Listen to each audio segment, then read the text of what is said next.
Welcome back. Welcome back. We are here for episode 4 of the Ecosystem Builder Show. Richard, we are back. We've done 4 of these. That's a month. That's a month of doing this show. Isn't that wild? We are so back. We are so every week. We are so consistent because that's the key to success, right? So fun. Three-ish. Consistently 3-ish. Exactly. Consistently. 3-ish. Friday, Eastern, hanging out with some ecosystem builders. Austin, what do you got for us? Man, we got a great show ahead. So a friend of mine, Mikey DiCenso, is going to be joining us, and he's going to be sharing his experience, his story. Mikey, similar to me, has been an ecosystem builder in a couple cities, and so one thing I'm excited to talk to him about today is going from one ecosystem to another. And why don't we just have him tell us the story? Let's bring to the stage Mikey DiCenso. Mikey, welcome. Where's my intro music? Welcome. I want that intro music. Yeah, we'll bump it.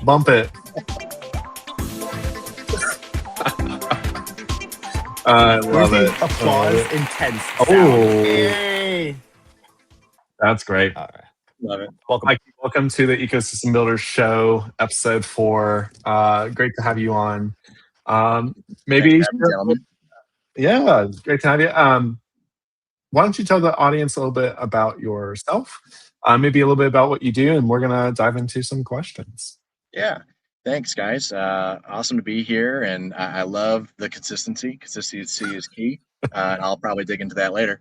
But I'm Mikey DiCenso, originally from Michigan, spent 10 years in Kentucky, and now I am here in Atlanta.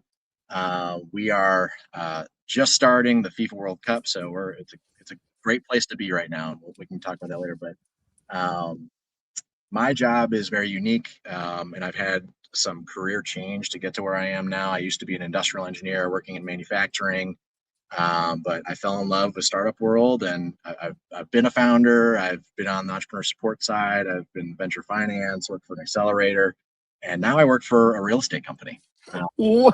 So how did we get here? And is real estate ecosystem building? Yeah, so I work for a real estate company called Collaborative Real Estate. We build university-anchored innovation properties, innovation hubs, innovation districts, innovation centers, whatever you want to refer to, university-anchored innovation properties.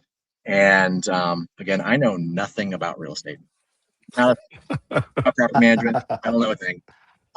They hired me for that kind of startup community building background. My job is to get to know the tenants, understand their backgrounds, what they're working on, and really try to break down any barriers that's preventing innovation from happening. And our tenants are really unique. We have really a complete ecosystem within 4 walls. And we have a couple of properties in Atlanta, and I'll dig into that. But our tenants include university researchers, the commercialization offices, tech transfers, internal and external innovation for a university. What does that mean? Internal is like tech transfer and a group like Quadrant I at Georgia Tech, who are the Sherpas to help researchers create companies.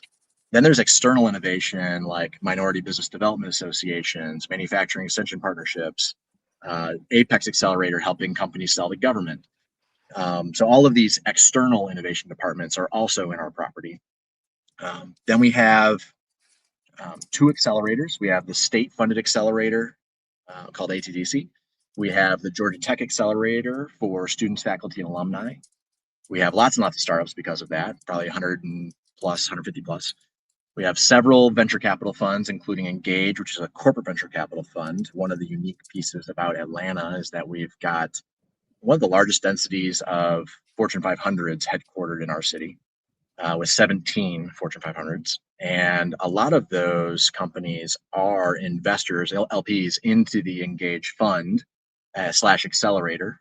And then we have several corporate innovation centers, Home Depot, Delta, Southwire, Wellstar, all innovation centers doing entirely different things. Whatever corporate innovation means to you, we probably have it. And then cherry on top, we've got the state of Georgia's innovation hub for economic development. So from university to government, we touch every bit of innovation, not just startups. And my role again is to kind of build that environment where innovation thrives. I'm a connector. I made 600 plus introductions last year for some form of impact. Our team here in Tech Square of Midtown Atlanta did about 200 plus events last year to create an environment where those magic collisions can happen. But I'm having a lot of coffee dates. I stay well caffeinated all day long. And yeah, I'm just looking to roll through my Rolodex and see how I can drive impact. There's so much there that we Oh can my dive God. into. Amazing. Can I start with a question? Is that okay? Absolutely. Mikey, you say you have this number, right? Like you made all these introductions. It is so important, I know, to track metrics, but how do you track metrics in a way that is non-intrusive to doing the work? Because I hate doing the meta work around the work. I just want to do the work. Great question. This is a constant debate with my team about quality versus quantity. And number one, if you're looking to gamify the system and just go after metrics, you're probably in the wrong job, Yeah, right? 100%. And we want to lead with the genuine intention that you are here for the right purposes. And Mhm. hopefully, every introduction you make has the intention of having impact. Now, will it land? Sometimes, sometimes not. Sometimes introductions are long-term impact, and you may not see any short-term gain, so it may not feel like it did anything at the moment.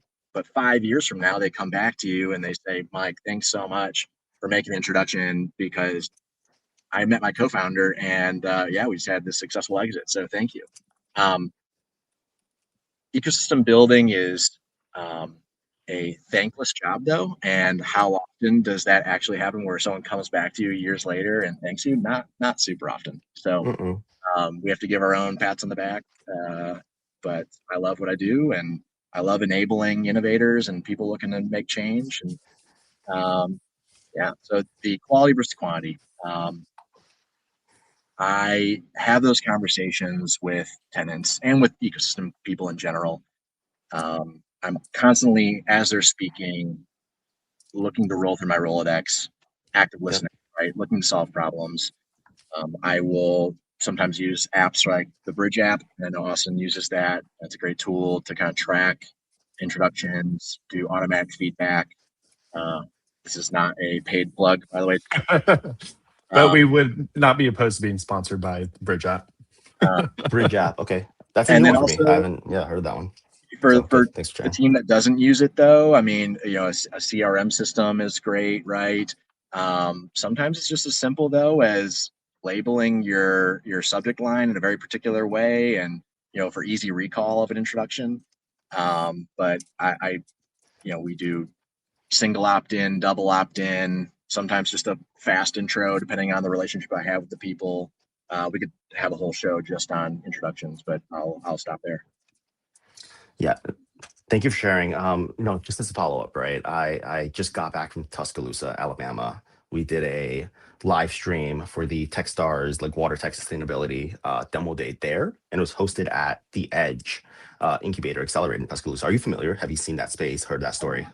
I'm not. So, okay, awesome. Love that so much, and it's really I learned from their director Teresa and my research that it was really such a good example of public-private university partnership in the space that you play in, right? Yeah. So, unfortunately, the big tornado in the early 2011, I think, tore through Tuscaloosa, Birmingham, and they like leveled a lot of the city. And they rebuilt from that and kind of made a plan to rebuild using some of those funds a really big 26,300 square foot innovation center, 100 desk spaces, a ton of like 20 private offices, 3 event spaces, and plus make that the hub for University Alabama entrepreneurship with their student entrepreneur programs, giving out 100,000 a year plus, but community programs bringing in folks from the community and the city and Innovate Alabama, I believe. Don't quote me on that, but like they put together the building and the space for like $11.7 million. They rent it to UA for $1 a year with collaboration with the local chamber to bring in the community around that. And they're doing student programming and community programming, and it's a core of entrepreneurship innovation in Tuscaloosa. And that's what I learned from like my brief time there, and it was so cool to see. That was my side tangent from what I did this week. I love that. And we partner with a group for a couple of our properties called TUF, the University Financing Foundation. They are a nonprofit foundation that makes creative financing for universities. So if a university wants to make this aerospace innovation hub partnered with Delta, TUF will make the creative financing for the university to either buy or build the property, and they hire us to be the property manager under the guise that we will also do activations of the property to really enable the tenants. So creating that environment. Very So cool. So in this, they're our nonprofit partner. love that. In the chat here, we got Jim Wildell. He goes, "Yay, tough." He's familiar. Put up his comments. Shout out, Jim. How you doing? Tell us how you're doing. Program. If you haven't been through it, Jim Waddell's CQ program is wonderful. Hey, Jim. And he says, to the metrics point, right? We can't let short-term metrics get in the way of long-term strategy relationships. We can't have these perverse incentives of chasing XYZ. Then we actually do the thing to fulfill XYZ, but doesn't move the needle on the whole work that we do. So yeah, we need indicators that are qualitative ways to look at our work quality, in addition to metrics, quantity only, and I have no idea, the correct way to do it. And there are people out there so much smarter than me doing this. So hey, Jim, thanks for being here. We could dig into metrics all day too. Maybe that's a whole episode we can bring Jim in for a group conversation about. I just had this conversation in Nashville about it. There are groups that are funded in different ways, right? And when you're funded, say, by government, they want to see certain metrics. And sometimes those look like chamber metrics, as we kind of call them, like butts and seats metrics.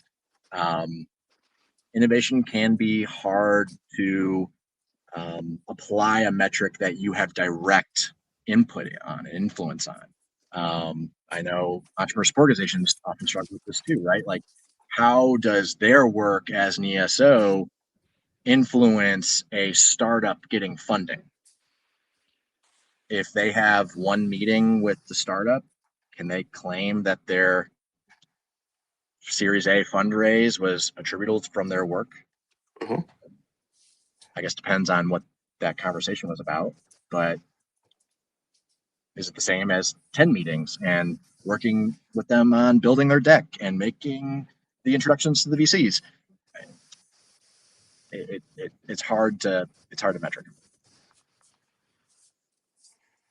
I think we're like giving a moment of silence because we all understand the challenge of that. When you gave your intro, there's so many things that we could kind of drill into. And one of the things that I know about you that maybe didn't make the intro is you are from Kentucky originally. That's how we got to meet each other. For me, my origin story of Mikey is that you are 10 years from Kentucky. Yeah. I don't claim Michigan for you, but I get that you do. It's fine. And so we met in Louisville, Kentucky. But then you moved to Atlanta. And one thing that you said 600 connections last year, so that's kind of already alluding probably to my answer to the question. But it's like, you moved to Atlanta, and now a little bit later, oh my gosh, Jim, yeah, come on, I got some bottles within eyesight. But you moved to Atlanta, and it's been what, 3 years, 4 years? I'm in the middle of my third year, so yeah, 2.5 years. So 2.5 years in this ecosystem, a very large ecosystem at that, and you were so plugged in. Like, you are basically leading their version of Startup Week now, 2.5 years in. The amount of like people that I know that are connected to you in Atlanta, it's like, oh yeah, like, you're from Louisville, you know Mikey? I'm like, yes, I know Mikey. So can you maybe share, like, for new ecosystem builders that are trying to figure out how do I break into this community, or people that have recently moved, or maybe they're looking at a move ahead because a spouse is pulling them to another city or whatever it may be, and they're worried like I've built all this capital and relationships where I'm at, and now I'm going to a new city. Like, how did you build this like network, and any tips for people that are moving to a new city to plug in? Yeah, I moved here not knowing a soul. And you said something at the beginning of the show, and I'll bring it up again about consistency. And you showing up with intention over and over and over again is going to get you recognized, get you noticed. You will meet people. But yeah, I moved here without knowing anybody, but I made sure that every opportunity I got, I was attending events, not just in my properties or in Tech Square, but I was going out to Alpharetta or South Downtown or Buckhead.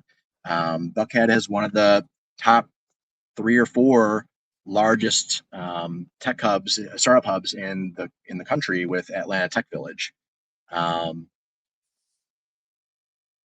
I go to these events all over the city, not with any kind of, I'm not selling anything. I'm not trying to get you to move to our building or anything like that. I just want to be a good community member. Where can I help? Where can I plug in? Who should I meet? But showing up over and over and over again led me to being a volunteer the past few years for Venture Atlanta, which is kind of the premier Southeast venture conference. You mentioned Atlanta Tech Week, Austin. I'm not the organizer, but I'm on the organizing committee. Shout out to Avalon Bingham and the team with Atlanta Tech Week. Just has grown so immensely over the past 2-3 years. We're expecting hopefully 300 events this year, and we hit 10,000 plus people last year, so hopefully we double that. Um, but really, it's showing up consistently, showing up with intention, good intentions that give first Techstars mentality, and honestly, it's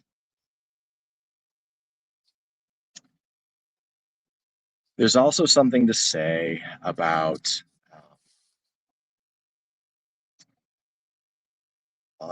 I'll pause there. I mean, the give first mentality is really, I think, it. But I felt like we were about to go deep, and I was bracing for it, and I was ready for it, and I was so I feel excited. like it's gonna come up more in this conversation. So maybe I just All want right. Yeah. Okay. I saw Lexi message me. I saw Make Startups posted when we were at Augusta Summit, SCN Summit. We recorded a bunch of videos with individual ecosystem builders, founders, builders about, I think the topic was like, when did you know what you were doing was going to work? And I had completely forgotten what I said. And they may have also asked me for my advice or something. And they just released my video today and they go engage with it. And I've been busy all day, so I haven't watched myself back and I cringe when I do. And I think I said something about being in the room. Half the battle is being in the room, being there so the opportunities can find you. You can make your own luck by talking to people and being there without an agenda other than to meet folks. If you're trying to sell something, people know, right? And they'll shut down. But if you're there to hang out, just see what you can do to help, be supportive, then people bring you in. yeah, And it's so amazing. I have so many examples of that. But yeah, I'll leave that for later in the show. yeah, and there's rooms that you should be in that you don't know why you're there.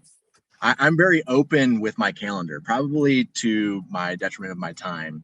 But anyone has the ability to schedule time with me. I'm not protective of my calendar. And again, we talked about building long-term goals for your ecosystem. I have a meeting, and this entrepreneur meets with me, and I may not have a whole lot to discuss with them, but they're in my Rolodex now. And a year from now, I know, oh, I introduce you to this guy. You guys are doing similar things. He can solve your problem. You can solve his. Work together, collaborate. But the rooms that you should be in too are not always with the CEOs. I like to call them the tips of the spear. And the tips of the spear are not always the influencers, the CEOs or the executive directors. Sometimes it's the people that work the front desk. and they're tasked with meeting everyone, understanding what's going on at all times.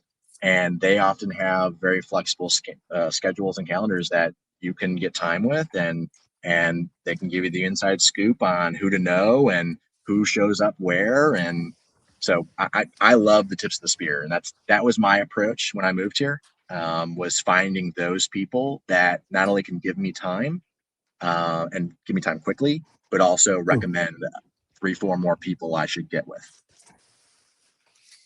So let's dive into a little bit of tactical, but I do want to make sure that we have time for the question we ask every guest. But on the tactical side, 600 connections last year. How, like, what does that look like? How are you doing that? Can you maybe kind of share a little bit of insight of like what your connection process? Do you do any filtering? Do you do double opt-ins? Is it like what does 600 connections look like?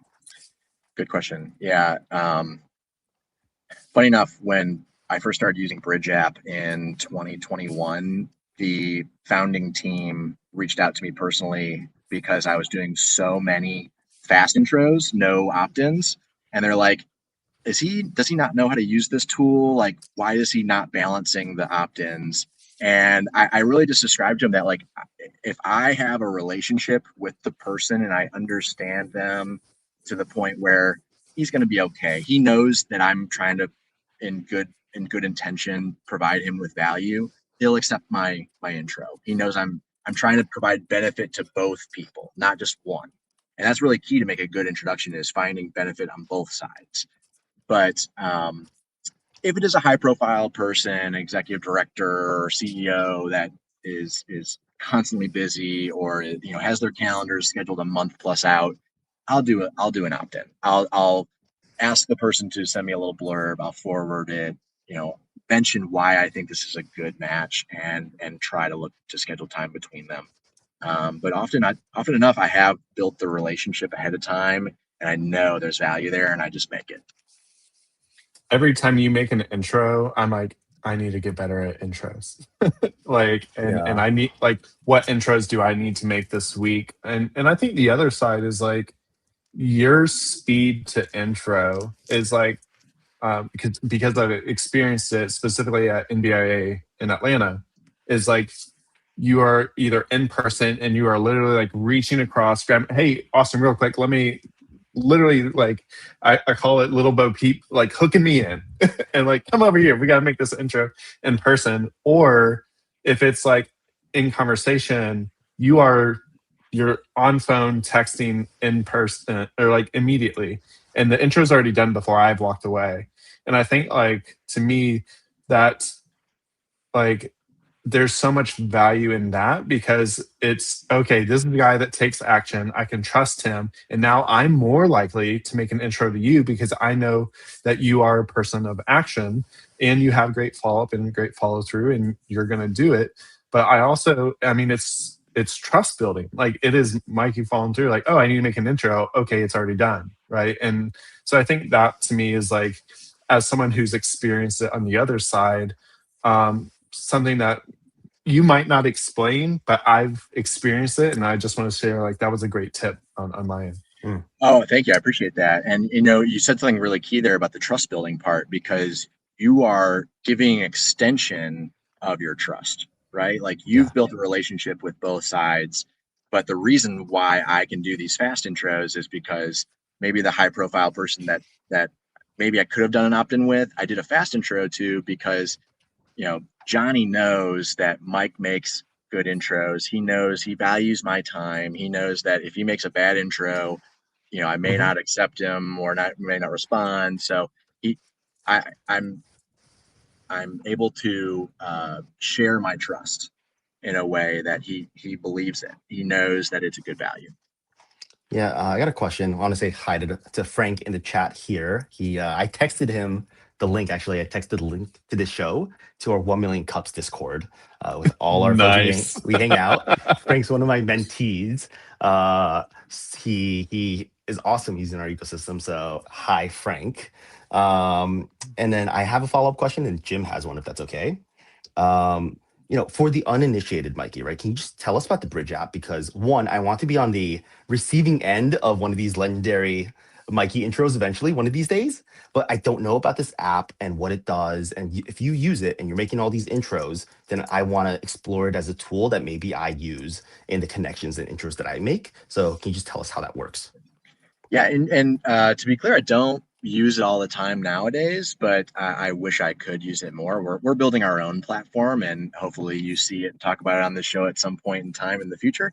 But the Bridge app is great because it has templates for emails for like quick sending. It has the ability to say this is an opt-in, so by choosing the opt-in feature, it requests from the one side to make a blurb to be forwardable. Oh, One great feature is that it does feedback.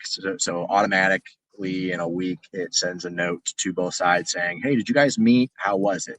Thumbs up, thumbs down, so."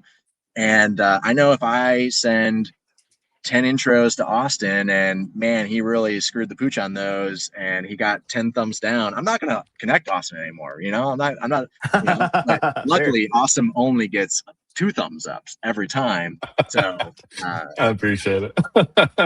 but No, yeah, that's I cool. mean, That's yeah. the really the key, I think, to a good intro is just making sure that both sides have value in the connection. 100%. I've been doing so many intros. Is that it, Austin? You pulled it up. Yep. So I Cool. put Mikey in here. I put Richard. I'm hiding your all's personal information just for the sake of the show. But you can see there's forwardable. So Mike will send me information, and then that gets sent Oh, to Richard for opt-in. Fast is like just the direct connection. You all are connected, or I can add information about Mikey, and then that goes to Richard, but it's not connecting. So you can kind of see a mm, preview of each of these. Hey, Richard, would you be interested in intro to Mikey? I can add information. They now have an AI tool that's going to be pulling information based on what it knows about you within platform or even LinkedIn, and then it'll add that there, or I can type it in. And so that's the one opt-in forwardable. You can kind of see it's going to send this to each of you, and then fast intro is just like, yo, y'all should meet. Like you're both here, and then you would hit send, and then in here you can start to track, your intros, who you have queued, how they did in their ratings. And then the other nice thing that they've added in the bridge since 2021, when Mikey first started, is you can actually share your network. So if I'm like, hey, I need to talk with, um, like you can see and hear Chris Hiley sharing his network, Russ is sharing his network. So if there's someone in their network that I want to talk with, then I can basically request an intro from Chris because I now know that they're in the network, which is a pretty neat feature. And I want to that's give a little cool. tidbit though. This is a tool. This Yep. is not to replace. This is a tool to enhance your capacity, to encourage you to have good habits. But just because this makes the ability to do an intro faster does not mean it should be faster. So like in all of those opt-ins, forwardables, fast, like just because it says like, oh, click this option, I can just hit send right away. Don't do that. Add context to, hey, do you want to meet Mike? Mike does X, Y, and Z, and you do A, B, and C. There is natural synergies. He's solving a problem that you have, and I think you could really benefit from meeting him. It's 1 or 2 sentences more. It took 30 seconds to do, but just saying you two should meet because you're cool doesn't always. That's not going to work. That's not going to fly for a lot of people. Yeah, I've been, I didn't think we would, get into app and platform and things like that, but I really appreciate this. I've been making these intros direct on LinkedIn, either, with opt-in when appropriate, either one way when appropriate, when I know that it will be received well. And the other method is, hey, I just like quickly send the profile of someone to the person I'm talking to right now. I'm like, you got to meet this person, reach out, tell them I sent you. And that's another method of them just getting into the inbox if I just don't have time to be like doing the group message. So I do it through LinkedIn group message. Has been my default. So I'll look at the bridge and like other options. Jim asks, how much time a week does it take to make 600 intros in a year? And I know you got about 60 seconds before you got to hop. I'm okay. Okay. So every time I meet with someone for coffee or lunch, or I run into them at an event, yeah, Austin, yes, I love grabbing people at an event. I don't want someone coming to a conversation I'm having with someone else and just standing there blankly and awkwardly. As a good host, I want someone to always feel welcome into a conversation. I'll bring them in. Hey, what's your name? You should also meet this guy. What do you do? Let's start talking. All three of us versus just two people versus one. But back to the introductions. So if I have a meeting with someone and I'm looking to solve a problem for them, lucky I'm in a very unique position where I'm not trying to sell something. I have zero transaction to my role, and so that means I can approach a conversation differently with just an active listening ear, trying to be a good community member. And so when they tell me about a problem they're having or about something they're working on and they've got a little barrier or something's delaying their process, I can roll through my Rolodex. And as they're talking, I'm taking notes. I use a remarkable. Do I recommend buying a $500 notebook? No, I lucked into having this one, but I star in every one of my notes, every introduction, and I'll say, okay, they need to meet Johnny Smith, and I'll say, well, the reason why, and then I usually try to leave each meeting with 3 or 4 of those stars, with 3 or 4 of those impactful resources to provide, and now I have a lot of back-to-back meetings, so I may not be able to follow up on it right away, but before the end of the week, if not by the end of the day, I like to provide some sort of time to just go ahead and knock those introductions out.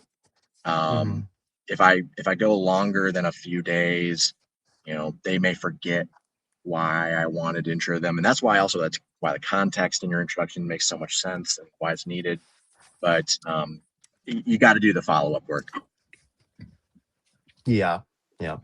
Like I feel like I have so little time, especially when I'm at events where I will forget things, that I just like whip out the link. I whip out the LinkedIn and just do it on the spot. Hey, you guys should meet. This is why. Send it off. I bring people to the bus. They can drive the bus. Is what I heard from someone. I don't have to drive the bus and like make sure they meet. I put them in the same room at the same table. Then I'll step away. And I think that's totally fair, Richard. I don't think there's anything wrong with that. There are people that use LinkedIn as their business card. I know I don't really carry business cards anymore. I pull out my LinkedIn QR code. There you go. Boom. I like to be the scanner. I don't. I prefer to be the scanner because in my connection request, I can say, "Hey, nice to meet you at this event," and then I have it for record in the future. I wish LinkedIn would just add that, by the way. So let's poke them about it. But in my note, I say we met at this conference, like we were at this session, or blah blah blah. I try to give as much context as possible, and then like let's follow up. Here's my email. Let me buy you coffee. Let me buy you lunch. Cool. Let me get you in front of me easily and conveniently. Go from there. That's so fair. Yeah. If you have time for one last question, we like to ask this of every guest because we've loved the answers. But how do you define ecosystem building, or what an ecosystem builder is?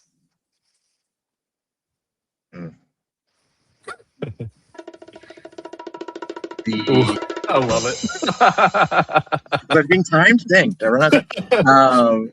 there's a sense of like holistic, idealistic, altruistic, whatever that right word is. You are there with entirely good intentions. Again, I love going to that give first mentality. I refer to it all the time. Shout out Techstars. I think if you're just consistently showing up, just like you're consistently doing this podcast, videocast, showing up every time with the same mentality, with the same ability to provide value, that's where magic will happen. I mean, Atlanta versus Kentucky, just for a little conversation between ecosystems. Kentucky does a lot of great things for being a smaller ecosystem. Atlanta is a huge ecosystem in comparison, but there's things that Kentucky does a lot better than Atlanta does. The scarcity of resources has made Kentucky gritty, and it's made them effective and efficient with their resources. There's more talent in Atlanta, more universities, more corporates, more money flowing, more sponsor dollars, but it takes more ecosystem builders to be in coordination with each other, creating collaboration opportunities, creating moments of collision moments. It again, it goes right back to needing that consistent ability to show up with good intentions. I love it. Yeah. I can ramble again. It's probably too much coffee, but hope that made some sort of sense. Austin and I are both new dads also, so I'm running off a very little sleep. So. Congrats. I've got 3 to 5 business years till I get there. Well, Mikey, I really appreciate the time with you. I think you shared a lot of like great points. I think this whole connection piece was like really valuable. I've always been curious to kind of peel back the curtain of your process, having benefited it from so long. But I think what you hit on of the consistency, and I also think like one thing you hit on is you work for a real estate company. Like, so what? Like, there's so much ecosystem building, no matter what your role is. Like, we all can have a role in it. And how do we utilize our unique skill sets, our unique positions, opportunities, relations to various organizations to make the most of it? And you really have in Atlanta. And I think when both of us moved to different ecosystems at the same time, it's just been fun to watch, like and share lessons honestly via text of like, how's the move going for you, how's it, how are you plugging in, what are you all doing there? And I think that really having you on this show, which is like the almost next iteration of that, of how do we have the conversations you and I had with more ecosystem builders to share our different experiences. So definitely appreciate you being on, and I'm really excited to see the impact that you're going to continue to have in Atlanta, as well as I'm honestly curious to see what pops up on my phone of what connection you're going to share. Richard, you'll appreciate this. Mikey made an intro to me, was it this week or last week, and got me on a meeting early yesterday for an AI production studio company. And what they are producing is insane. Like it makes commercial grade advertisements for TV accessible to small businesses and even nonprofits. And the quality that they're putting out was just crazy to see that. And so that was an awesome intro, and just got my wheels turning of like, well, what does this make possible? So that was probably my most recent Mikey intro, and it was a blast. So thank you. Absolutely. Richard, you're next. Amazing. I'm in. Send me whoever, Mikey. I trust you. You can one-way me. Send it over. I'll chat with them. I'll send them my link. Get on an intro call, whatever. Right? That's your open invitation to send me, folks. Mikey, you got time for a lightning round, or you got to go? I gotta jump, but really appreciate you all. I would be happy to come on again. We can talk about something different next time. But thank you all for having me. Thanks, Mikey. You so much. Hey, appreciate you. See ya. Appreciate it. What a conversation. Wow. Love Mikey. Yeah. Fun fact, I just met him, guys, right now. Mikey definitely has that to him, where you meet him once and you feel like you've known him for years. And by the intros he makes, it like the people that he introduces you to also think that you've known him for years. Like, really looking forward to see, who he intros to you. But yeah, any takeaways, lessons learned, thoughts from that conversation? I think it goes back to, he's like, I got this number, 600 intros made. I want that number, and I want an easy way to get that number, whether it's Bridge app or something else, or I just look through LinkedIn and scrape my messages, and I'll only do intros through LinkedIn. Because I Mhm. like that a lot through LinkedIn, because I don't have to write a million words on email introducing them. Here's your profile. Here's your profile. It is expected and it is appropriate to send a business professional connection through LinkedIn, right? And so maybe that will be my default. And I think that tracking piece, which then can lead to future kind of insights, impact, reporting, and storytelling about you bringing these two people together, or this group together that you can share. I think that's very valuable. And in the work that we do, a lot of it being out in the community and not directly leading to revenue. Like, you don't charge Mhm. for an intro, obviously. That makes it transactional. It's broken. You can say, hey, this is a cool thing. This is a ripple. I helped, drop the pond, a stone in a pond, and the ripple happened. And you get paid in social capital and stories. Mhm. And he had mentioned an example of like making an intro and then finding out years later that they were co-founders. That actually did happen. Awesome. Like, just like he brought people together. It was like, oh, you should meet so and so. That was it. That's all he knew. And then a few years later, it's like, oh no, like I co-founded this organization. It's 3,000 people large now. Like, it's like, what? Like, you just never know what such a small but meaningful act an intro can have on people, but also on your ecosystem. So really appreciate that. And I think, yeah, Jim had a comment that you flashed up. Yeah. I will say, Jim, this is me. Like LinkedIn, I honestly probably need to, either during this call or after, go look at my LinkedIn messages.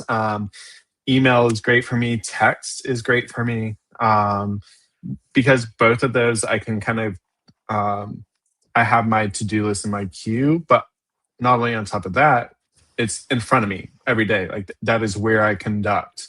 Whereas like LinkedIn, I probably should conduct on LinkedIn. But also at the same time, I feel like LinkedIn, there's a lot of junk on LinkedIn. And so it's like they're getting buried, where, email, you could argue the same, but with some of these email tools now, they're doing a really good job at like rising to the surface Yeah. what's real and what's not. So like email is pretty good. Text, again, that's going to be for me personally, the best intro. And I make a lot of intros in text. Now, to measuring, that'd be pretty hard to go back and measure, right? But it is, it's where I communicate is in Yeah. text. And with iPhone now, to be able to filter by unread, if I need to go back to something, I'll mark it unread, and now I have my queue. So that's really where I like to do connections. How about you? For me, it's LinkedIn. It is LinkedIn. It is, my inbox is my queue. If it's unread, I got a deal. And I literally have like 10 messages right now, and I have to deal. And I assume it is because I made like 20 intros this week, and they're just getting to know each other. And it's cool to kind of be on that thread. Mhm. And for me, it's LinkedIn because um, I have experience by default. Everyone has a LinkedIn. Everyone has their like information on LinkedIn. So it's like their one pagers that I don't have to reiterate. I don't Yeah. have to say, you're from this organization, you're doing this, you're like from this other organization or this thing. I can then add color, right? Oh, I will talk about, so funny. That is Haley in the chat. Uh, Haley is one of my mentees. And I told her to come on and heckle me. So we'll heckle her back in a second. I'm like, stop, Haley. Don't worry, um, Jim's heckling me also, so it's fine. And I've Wait, got can we just get the Jim and Haley on the show together and just like send them the link? Come on live. If you guys want to be live on the show, we got another like hour here to like hang out. I'll send you guys the link. Just let me know in chat if you want on. So LinkedIn, because like I will look at my LinkedIn right now. Actually, no, right? It's like I was able to provide color to a connection, and I won't say who, I won't say what. I keep that all private. But I met a founder who was selling into universities, who was new at this, and I had a founder that I mentored through a program that was selling into universities that pivoted to a different space about 3 years ahead of this new company, new founder that I met. And I go, you guys need to meet. You guys are both selling into universities, and this person is 3 years ahead. They have been through the trenches, chat, and then they can look at each other's profiles and see what they're doing. I don't need to explain the companies. I don't need to do whatever. That's my two-liner, and kind of the unfair time save advantage is this is why you have to meet. Go. Right. Yeah. And then leaning on, the relationship and trust that they have with you, that they'll actually do that. Yeah, exactly. So the impact here for ecosystem building that I've realized is that it is not the 30 seconds it takes for me to make the intro. It is the 10 years of being here and being reliable and being the person that doesn't sell you something hard and have an alternative motive and agenda, that I've built up this trust, right? And this rapport and this social capital that founders and funders and friends and whoever else, they can borrow from me, and I can go, you guys meet, and it's okay because I know the other person, even if I haven't asked them, I know they'll receive and they'll take that meeting. And sometimes I do an opt-in because I haven't talked to them in like a year or two, but they're the perfect fit. I'm like, hey, can I introduce you to this person? And they'll say yes, and I'll just do the LinkedIn thing. So cool. Sage says, such a professional first contact when intro is made through LinkedIn. Absolutely. Right. And Sage is from our ecosystem as well. I put in our 1MC chat and I got people heckling. So awesome. I was going to say, I was like, you know all of these YouTube handles, which is even more impressive. I'm like, Sage Feder 9701. You're like, oh, that's one we'll say. Oh, look. So funny. Go on. You're up. Well, I unfortunately personally do have to jump a little early on today's episode, but I think with that, let's talk about do you want to talk about next week? Do you want to give a preview, heads up? Sure. Usually our episodes are like 90 minutes. So if there's anyone in the chat that literally wants to come on and like hang out with me, awesome. If that's cool, I'll invite them on, send them a link. And, you got to go, but whatever, we'll hang out with folks from the community. But next week, do I want to talk about next week? No, you talk about next week. Next week, I won't be able to join. I'll be visiting with a client. And so I was like, Richard, like, what do we do? Because we meet every Friday at 3-ish. So we talked about this a little bit. We've got some ideas cooking up. And I'm really excited to go back and watch to see what Richard cooks up for next week. I'm very curious, but we will still have a show next week at 3 p.m.-ish Eastern. So we definitely want you to join on. Make sure to subscribe if you haven't already on YouTube, and then hit that bell so you get notified. We also switched to StreamYard from Riverside, which means that we can schedule these shows also, which is super nice. And so you'll get notified of that, hey, we have a show coming up and we're going live. So definitely hit that notification bell. And then another thing we talked about is we're going to work on our shorts. So getting you all some clips from the show. So make sure you're following us on LinkedIn, and we will get that put in the chat so you have those links. It'll also be in the YouTube description below if you're watching after the fact. So a lot of exciting things coming up. And with that, we want to invite you, our audience, onto the show. If you would like to come and share your ecosystem builder story, please let us know. Jim, we would love to have you on the show. And it looks like you can't be on today. Later today, but let's get you on at some point. Would love to bring you on and share your experience and all of your wisdoms and lessons, and maybe you can heckle us live, which will be even better. I just sent the studio link to Haley and to Frank, and we'll see if they pop on. But I just experienced Apple Magic, something like I've never experienced Oh, before. And the story goes, long time Windows, long time Android user, broke my Google Pixel Fold. One of my friends gave me his old 14 Pro Max that his company bought him, whatever. It was free. So I was using it. Then another friend gifted me AirPods. Now I'm like kind of in the ecosystem. I'm like, oh you're in, no. baby. You're And in. then I got an Apple Watch Ultra first edition, and I'm the best. I will go toe to toe with anyone. I'm the best at Facebook Marketplace. It retailed for like $800. I got it for 175. Now I Oh got my these three. gosh. And then I was like, oh, my Windows laptop is so slow right now. I walked into Best Buy to buy a charging cable for my iPhone because it still takes Lightning. And I don't have enough Lightnings, and I didn't have a USB-C to Lightning.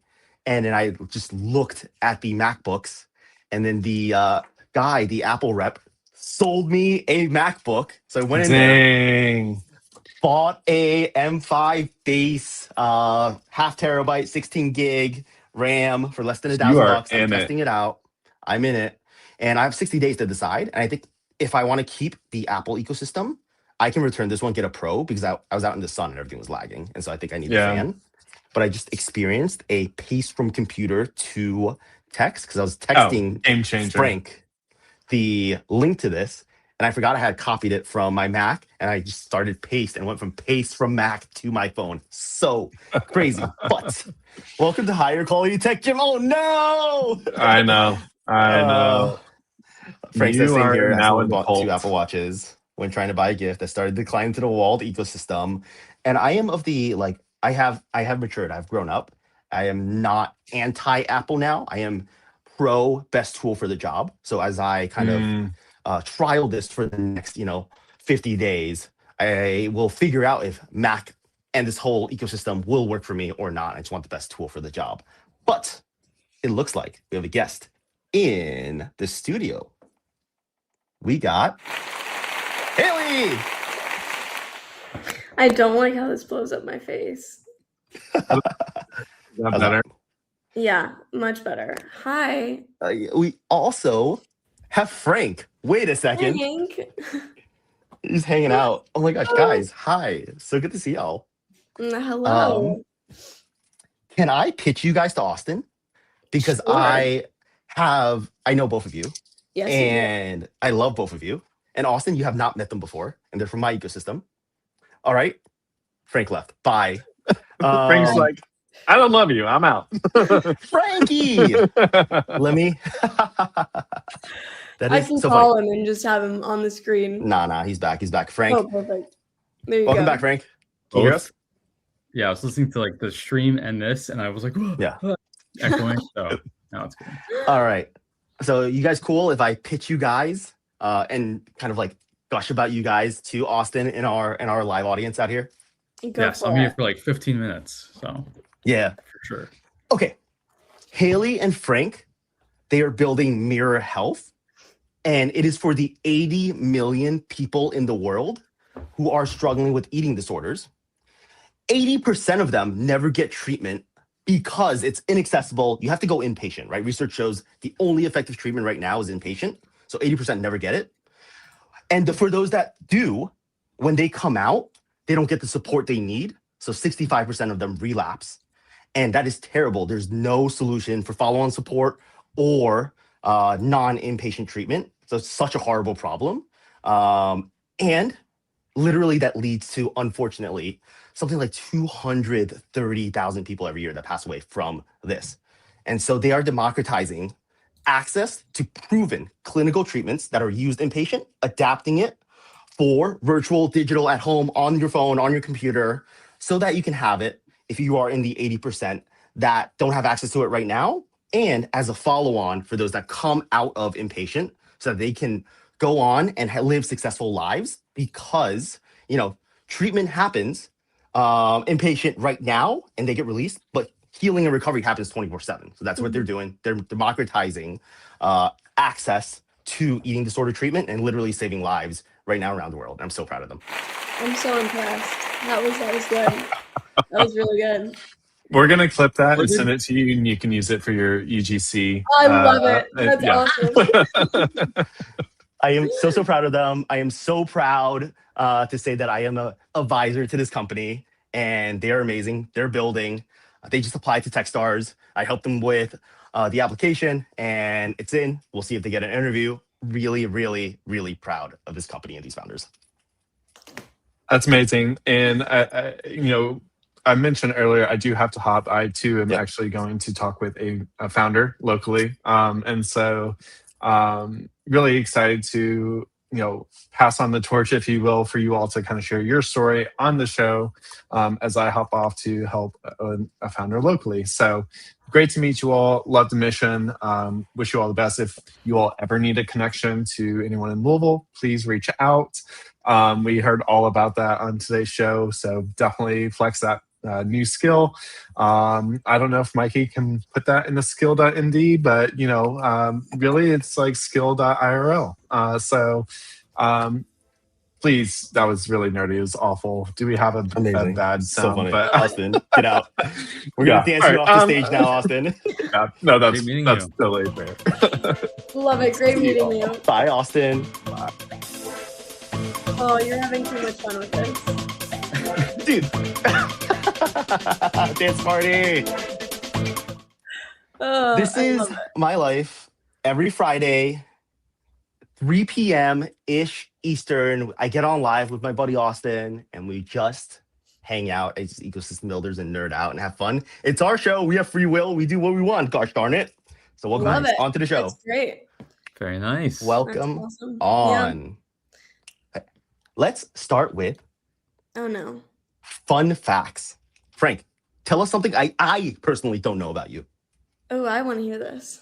I just came from Shaker High School where I talked to a high school class about my entrepreneurship journey. I was invited by a teacher who I Wow. met.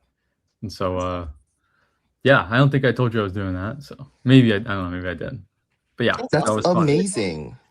I have worked in the past with Shaker as well. They have an excellent like capstone program, and they work with their students to become like real change makers and problem solvers and a champion for entrepreneurship and education and like Oh, wow. technology and STEM and all that, right? So I have lots of experience with Shaker High School.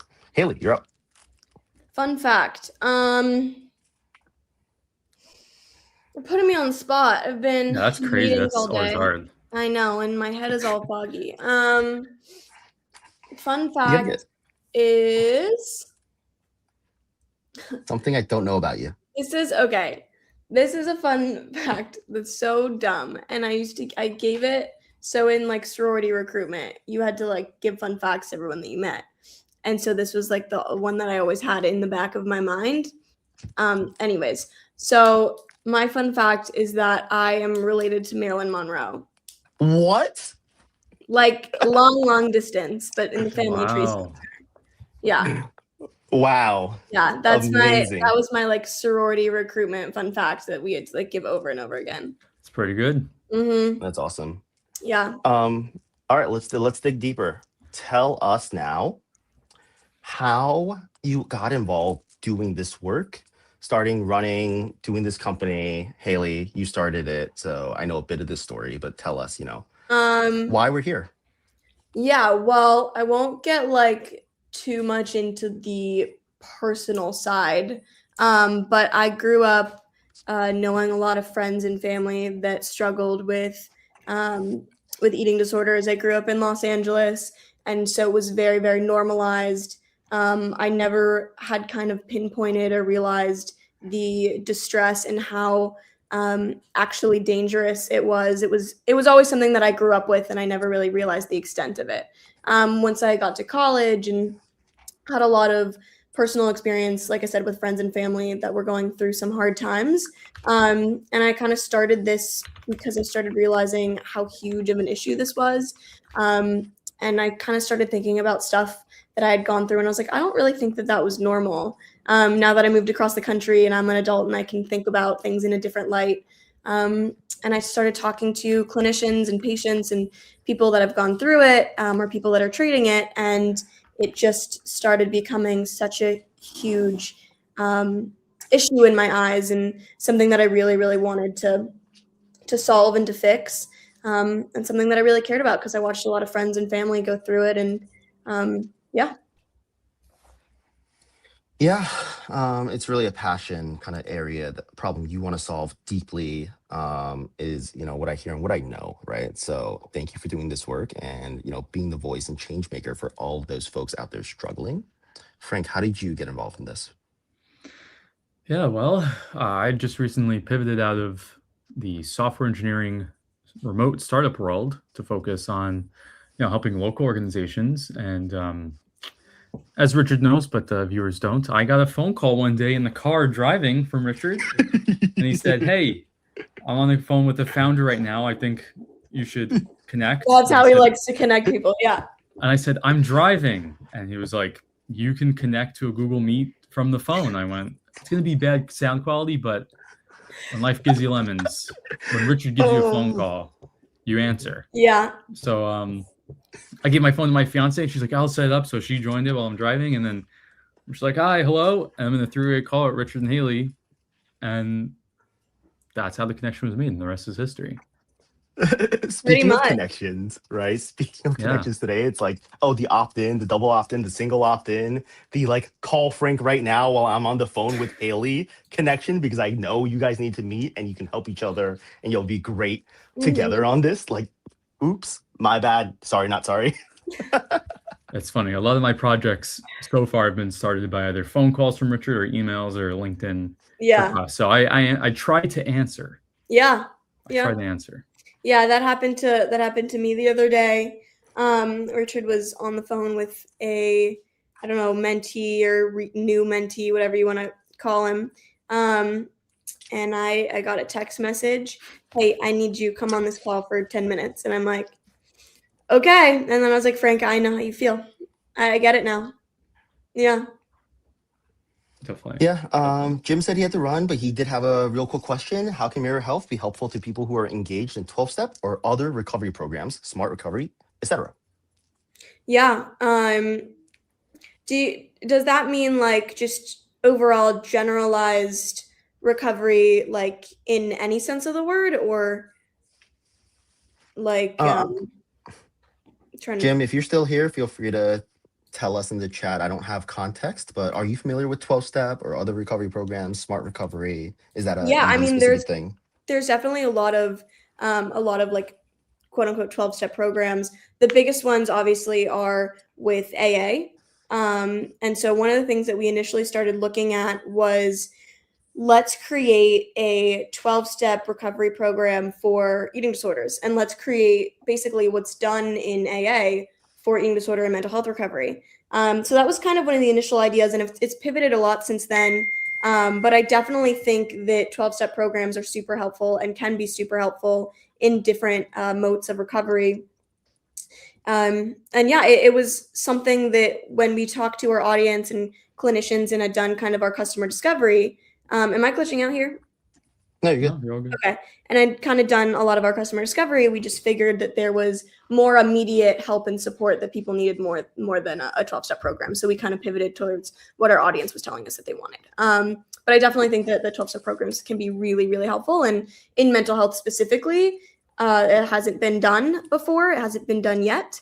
But when that gets figured out, I think it could be a really, really revolutionary. Amazing. Love that so much. So tell us where the company is right now, where you want to go, and how viewers can help you.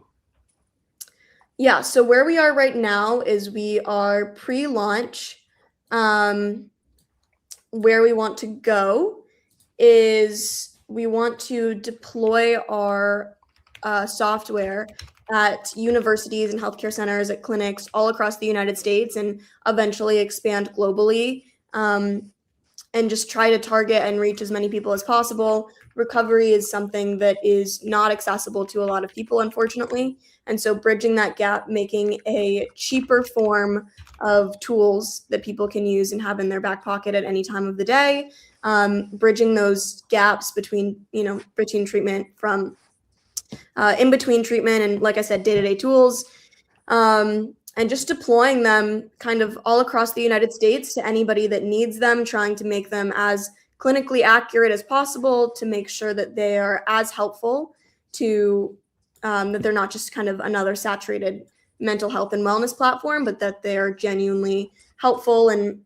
can keep people on track, that they can be tracked by both patient and clinician, and deploying them and starting to kind of break down that 80% barrier of people that aren't able to afford an Nexus treatment, I think is our goal, and start to provide more accessible ways of healthcare.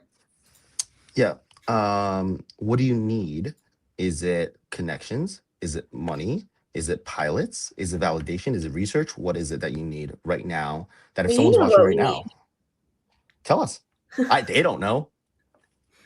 Right now we are going through a funding phase. So we have just started raising, and our goal is $500,000 in the next year or so. And yeah, so we're applying to a bunch of accelerators right now. In the last year, we've won a lot of competitions. I've spoken at pretty much any competition or entrepreneurship program, et cetera, that I was invited to, that I was able to speak at or pitch at. So just getting our name out there and trying to get some people to back us and fund us, so we are able to afford all of the compliances that we need for launch. I would say that's kind of our biggest goal right now. Yeah, and as an advisor, right? I know what I know. I know what I don't know. I sometimes don't know what I don't know. Right. But I've been looking at the current state of things, and I think, and I've said this to you, Haley, right? You need 2 more advisors, 2 more mentors. One that is a early stage investor that can help you get everything ready for receiving money. Yeah. And another one that is a startup founder, preferably in the same health tech, med tech space, that has raised successfully before and is 2 years ahead of you, that is willing to help you and give you advice from the founder raise side. Yeah. And those 2, in addition to all the other mentors and other folks that you have right now, will be an amazing team as you push it forward, because you have to learn a lot of that that I can't teach you, that I don't know. Yeah, definitely. I think we have talked to hundreds of different people. We have lots of advisors and mentors and people in every aspect of the industry that we're getting advice from. Sometimes, an oversaturation of that much advice can be a little confusing. But I think we've really been able to have some great people on our team and as advisors, being able to give us very straightforward advice, but also us being able to interpret it and take it in the direction that we need at that time. But absolutely, talking to more people is always helpful. I never turn down a conversation. And I think the more people that you know in your ecosystem, whether they are able to help you at the time or not, is absolutely extremely helpful. Amazing. Will you put the best way to reach you, and is it through your website in the chat? I'll put that into the public chat for you. Yeah, probably through my LinkedIn. Let me grab my LinkedIn code, and I can I have Frank's I have Frank's up too. I'll put his in there. Garrett says hi in the chat. I don't know what that is. That's like a red hand that is bleeding out in the chat. Garrett, are you okay, my friend? Oh wait, I put it in the private chat. That's good. I'll put it in the public chat. Oh, great. That's good. Okay. Frank, you're building product. What do you need? I think I need helping hands right now for the actual software development work. I'm having such a blast every day going around, going to networking events, Chamber of Commerce events, talking at random high schools now, and talking with clients, having client meetings. My biggest constraint is actually hours in the day, which is the exact opposite of what I expected. I was terrified that I had this plan that when I quit my day job and focused on this, I would just be roaming the mall during the day, going to see movies during the day, just to be okay with not having work. But it's been quite the opposite. And so I'm fortunate that I have a handful of peers that are waiting for the phone call. And I tell them, hey, you have some extra hours during the week that you can throw my way, and I can finally figure out how to do all the employee payments and setups and legal hoops and jumps and such. But it's a great place to be in, honestly. But it's forcing me to get really good at estimating work so I can price things properly, give accurate time estimates. My first few projects, very poorly timed and estimations of price and time. So I'm deep in the nitty gritty already, where I have at any given point in time I have client work, which is a really exciting space to be in. But there's never enough time. I'm even looking at students as, local students here at RPI, or I know Haley, you've talked about even from Syracuse, because I'd love to be in a position where I can pay, a market rate software engineer, but we go for a lot of money these days. And so I'm trying to find the hoop. So giving people early experience, making sure that they are helpful, and having them help out with work is what's most important to me right now. Yeah. Very good. Garrett says, tell me about the high school event. Did you do this action? 6 minus 7 negative 1. Don't do it. Don't do it. Did you do it? I did have this plan. I was talking with friends before I went to high school, and I said, how do I reach these kids? I was planning on going and saying, what's up, chat? But very last minute, my mind blanked, and so I didn't. But I walked into this room. I had no introduction whatsoever. The teacher's just like, Frank's here, everyone. Please give me your attention. Go ahead. And I was like, what? Yeah. I just walked into this room. There was no air conditioning. It's 90 degrees out. It was I was dripping sweat before I walked in. And there was 20 high school students that just sat there and were like, who's this guy? Why should I listen to him?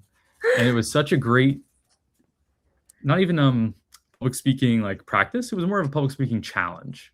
Yeah. Because high schoolers really show on their face what they're feeling every second. If they think something you just said is dumb, they will go, I see you in that. If they think something's interesting, you'll see them jump up.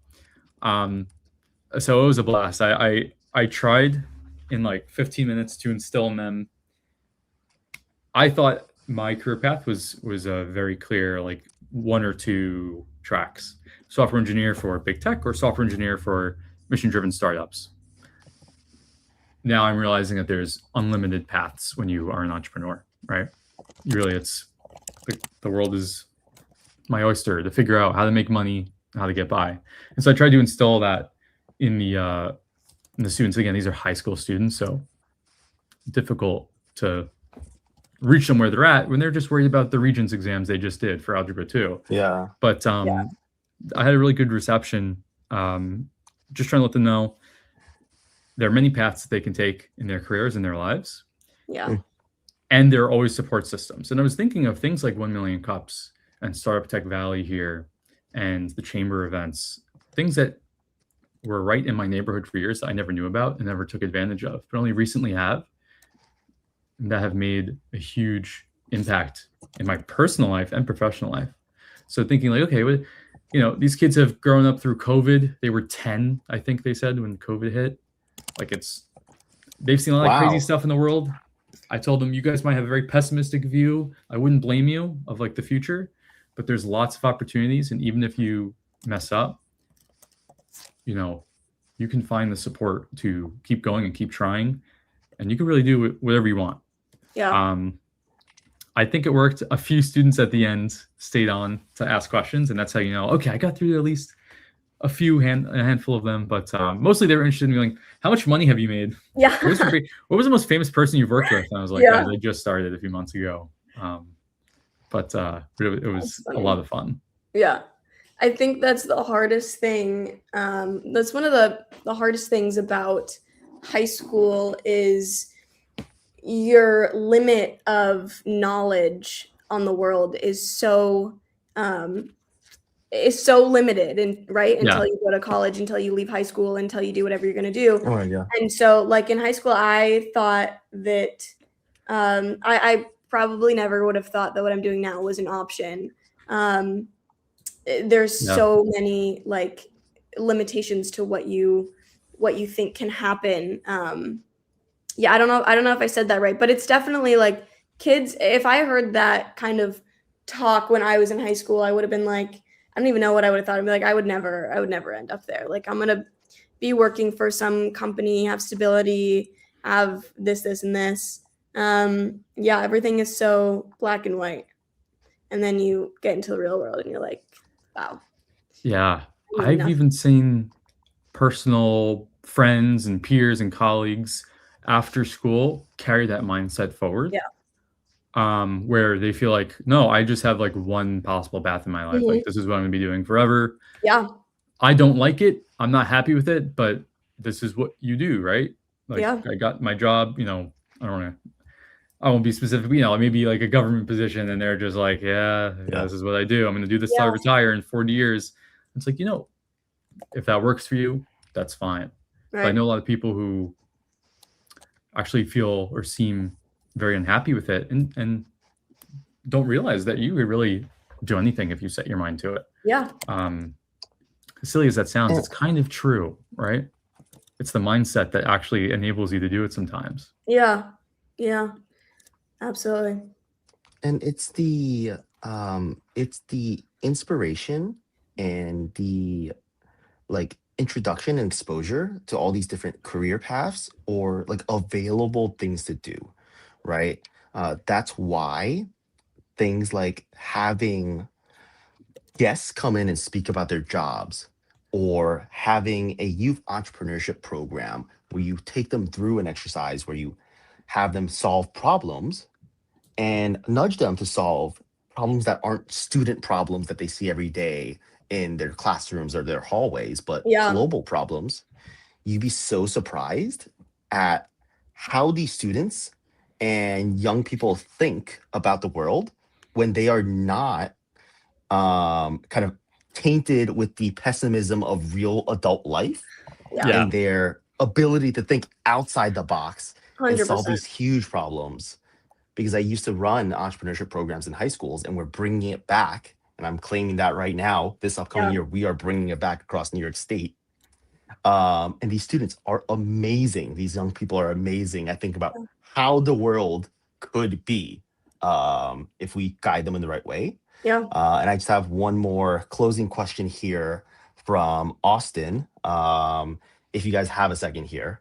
Mhm. And he asks, as far as an early stage company, and while also being younger founders, how do you all approach or view and or utilize or not utilize AI in your development cycle? Yeah. Go ahead. That's a great question. I'll kind of start and then Frank, you can take over because you work with AI more than I do. But so initially when we first started the company, I talked to VCs and investors and angels. And granted, this was about a year ago. And one of the things that I kept hearing and I kept saying, like, we're not going to use AI in this medical platform. There's an organization that used AI in eating disorder recovery a few years ago. And they had a chat bot that was answering questions and it ended up being extremely harmful. They got sued. It was this whole thing. And so I was very, very careful about that when I first started. And I was like, we're not going to use AI in anything. Everything is going to be clinician approved, clinical, have clinical oversight. Like everything will be written out by clinicians, not by AI. And there'll be zero AI on it. So no AI dealing with medical data, et cetera. And a lot of people that I talk to, especially clinicians, really like to hear that. And they were like, okay, great. We don't want AI on this platform. And now, granted, a year has passed and a lot has changed. Now everybody I'm talking to doesn't want to even give us the time of day if we don't even mention AI. And so we've kind of found a way to implement AI on the platform, obviously with having a large set of guidelines and guardrails. So Frank can, because we started a lot of the initial backend process. We're doing a lot of it now. So Frank can touch on that more, but we've kind of shifted our viewpoint from not wanting to use it at all to making it, very intricate and involved in what we're doing, especially because that's what people want now. Yeah.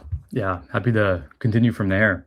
So I think of it in two different ways. There's the way that it's used as a force multiplier for software development. and then there's the way it could be used as a product or as parts of products. So as a software developer, it's a tool of the trade now, and it's evolved. It's gotten to that point very quickly. But the reality is, and there are a lot of people who are not happy about it. I'm not saying I'm super happy about it either, though I enjoy the fruits of it. It's a real force multiplier that enables talented, experienced software engineers to be even more productive, and just like it really amplifies experience, is what I'll say. If you have very little experience, you become dangerous with it because you can do a lot and not know what you're doing. If you know what you're doing, then you can do a lot and make strides as a single person or as a smaller team that you would need a larger team to do. So I use it in that sense for software development, right? And that's separate from any sort of data or product usage. Then there's the idea of using it in products, like, being able to provide anonymized data that's collected and say, okay, what features are useful in our product based on this collected data, right? Which is, as Haley's saying, things like that could be very, very powerful as implemented as parts of features in the product. But that's a big distinction that I notice. And you do see a lot of outside providers, big companies, Google, that there's this push to put AI into everything, even when it doesn't make sense. So I think what I like, working with Haley is there's clear direction, like where do we use this? Where does it make sense to? When does it not make sense to? Like I go to Google Maps now. I don't know if this is rolled out incrementally. I open up Google Maps and the first thing is that you see highlighted on the screen is a gradient animated button that says Ask Maps. I'm like, I don't want to talk to a map. Yeah. I don't either. I don't want either. Yeah. Point A to point B. Come on. Yes. I'm going to zoom in and pinch. I'm going to type in search and find it. I'm not going to be like, map AI. Yeah. Take me somewhere crazy. I would just not trust it. I feel like I'm the most directionally challenged person ever. And if I did that into a phone, it would take me somewhere random and I don't know. I would get lost. And that feels like and we know why that's there. That's because there's a product manager at Google that gets a bonus if that button gets tapped enough times, right? Yeah. I know that from being in the startup world, that's not an exaggeration, right? That there's a metric, there's a dashboard, and they're like, team, how do we get more people to tap the AI Maps button? Well, what if we make it animated and purple and glowy? 100%. And so that's what you want to avoid when you develop AI into products as features. Yeah. Yep. And I know you guys are pretty much at time and you got to head out, but thank you guys so much. I got a special guest that I'm going to bring on, and you guys can say hi to. Garrett. Hello. Garrett and Frank know each other very well. And also through Richard. He's from... Oh my gosh. Through Richard, yeah. I don't know about that. You guys met independently, I feel like. But through your partner, actually, is who connected us. Paige. Yes, absolutely. Through Paige. Shout out to Paige. But I'll have to convince her to come on and hang out and talk about relationships in people who are ecosystem builders or building startups and how that works. I'd be happy to talk about that too. It's okay. As a parting action here, as I play you guys out, grab something right in front of you on your desk, something wacky, something weird, show us, and then Frank and Haley, you drop off, and Garrett and I will chat. Something ready? Wacky? I don't have something wacky. You have so many things near you. You got this. And go. Ready. Wait, hold on. Bigfoot. 3D printed. I love it. Okay, I'm moving. Nice. Haley, Frank, bye. All right, bye, guys. Hello and goodbye. Hi. Yo. Hey. How are you? I'm doing all right. How are you doing today? Good. You made the mistake of commenting in the chat there, which means I sent you the link, which means I dragged you on. Yeah, but that's all right. That's all right. I'm happy to be here. Thanks for having me on. Yeah, of course, Garrett.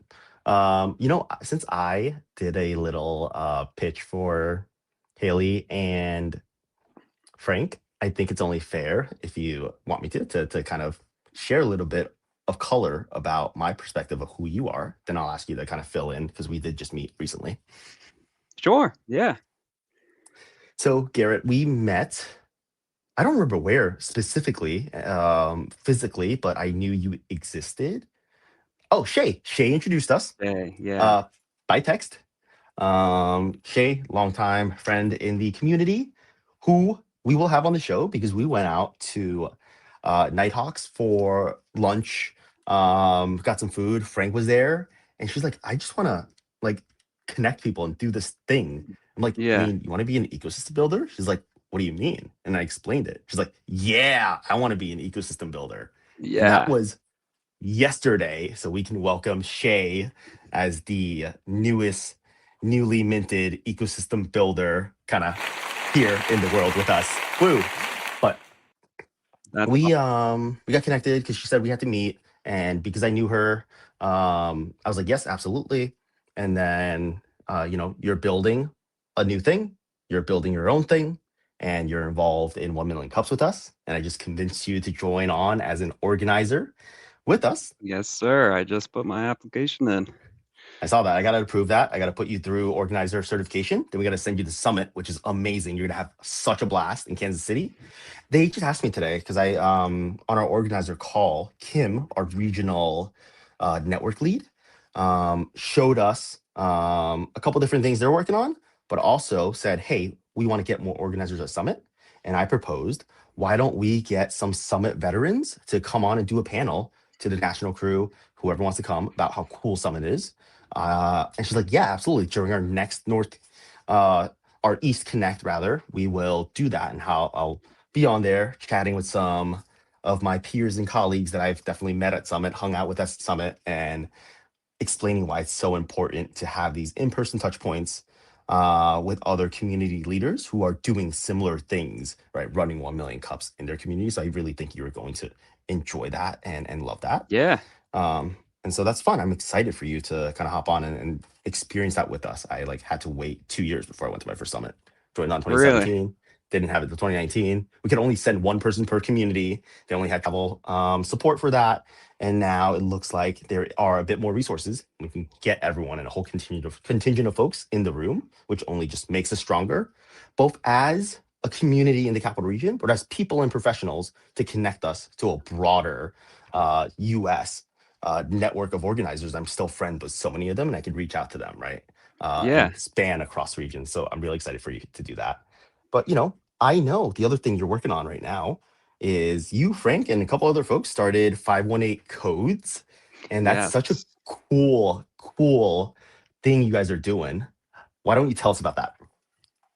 Sure. So 518 Codes is kind of similar to the mission of 1 Million Cups, is sort of bringing entrepreneurs together, but it's more focused on sort of like the tech side, and it's very focused on the local capital region, so Albany, Troy, Schenectady, Saratoga.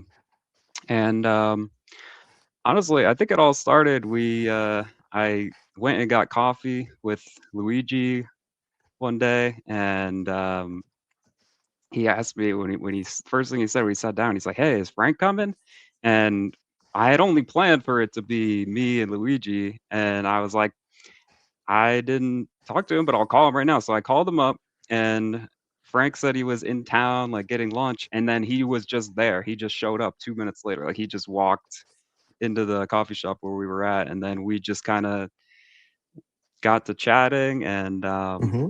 yeah, we came up with the idea right there. We all kind of agreed that our goals and philosophies, and like sort of the idea that we wanted to give back to the community, that sort of like the chamber and these like free events like Startup Tech Valley, kind of bringing together entrepreneurs, and we kind of just loved that those events were there, and we wanted to create more of them and sort of help bring more tech people together as well. And I will say, when we were sitting there that Tuesday at coffee, we were chatting. We were also doing work. Like we just had our laptops, and we were just sitting there, doing our own thing. And that was also something that was nice that we thought that 518 Codes could do, is just provide a co-working space, or just a place for people to hang out, because a lot of remote workers will just be isolated. They don't have an outlet. They don't have a place where they can be in an office sort of environment, and it can be lonely. So that was another thing that we were looking to provide. Yeah, do you have a space in mind so far where you're gathering folks? How often are you gathering folks? So that is something that we're still trying to figure out. I think we are trying to do our first official event on this coming Friday, I Hmm. believe. So that might even be on our schedule. But Can you show off your website? It is so cool. I like saw it. Let me look if I see if I can pull this up. Where is StreamYard? Share. Yeah, tell us about the event. I'm gonna pull up this website. I think it's going to be a very low stakes event. I got a feeling we're just going to meet at a coffee shop, bring your laptop, hang out. If you want, you could share like a coding project that you're working on. It's we want to be very welcoming and open to people of all technical skill levels. So yeah, anybody's invited. No, it's free. Uh, come by and say hi. Bring your laptop, bring charger, and just do some work, hang out, introduce yourself. We'd be happy to have anybody. Awesome. I should get you connected with Yulia and John Sturman and some of the other folks from GDG, Google Developer Groups. They do a Capital Region and Hudson Valley Google Developer Groups, and they are doing a tech meetup with a couple show and tell type things down in, I think, Newburgh.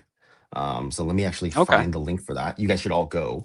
GDG, they also host a big GDG conference every year, like Build with Google conference at RPI every year. Okay. Yeah, that Um, sounds really interesting. love it. And like they roped me in. I helped them like produce and run their events and like all that fun stuff. Yeah. Hudson Valley Tech Show and Tell, July 8th.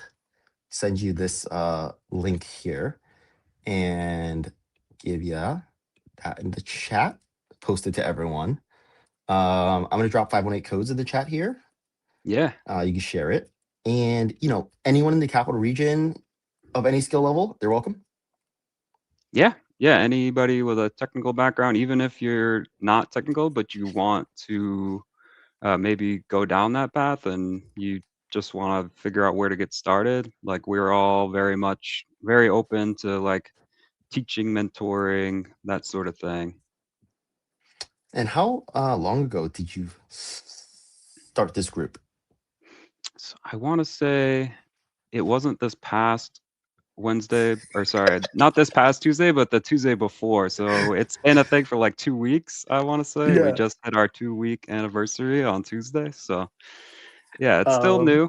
It's still new, but I'm going it's to growing. show this website. It is so cool. I like the theme. Log in, register Discord. Did you guys build this yourselves? All you guys? Yes, yeah. So Luigi, he was the mastermind behind the whole like design system with like the cool buttons, um, and that sort of thing. No This way. Yeah, so this Wow. map was something that I had built, and this map actually shows our events. So if Okay. it's in the top header there where you see the events button, whenever we have an event, it will actually appear on that map as like a little spotlight, and you can click on the spotlight and it will bring you straight to the events page. You have a little terminal on your website? What is going on here? Yeah, so this Events? is No way. Yeah, so this terminal is actually how you register. So if you want to register your account, you have to do it through the terminal. That is so funny. I love this so much. Guys, you put this together, the group, the organization, the map, the website, all this stuff. You're telling me in 2 weeks. That's correct. Yeah. And are we like, is this a testament to like the speed at which you can build while assisted with AI in the right way? Yeah, absolutely. Absolutely. I would say that the website hadn't really changed much over the last week. So I would say like the website and everything was built in a week, and we kind of just were putting the tiny final details on it over this last week, and then preparing for our presentation that we just did at 1 Million Cups. Cool. Yeah, how was that experience? I was unfortunately out of town for that presentation. Tell us about presenting at 1 Million Cups here in the Capital Region. Presenting at 1 Million Cups was a great experience. I had a great time. The community was very supportive, and they thought our idea was a great idea, and we got a lot of really good feedback there. So I Good. loved presenting there. I plan on coming back and presenting again for my company, Primo Cloud, but just doing it for the community 518 codes, that was a great start. And then you got roped in as an organizer. So there you go.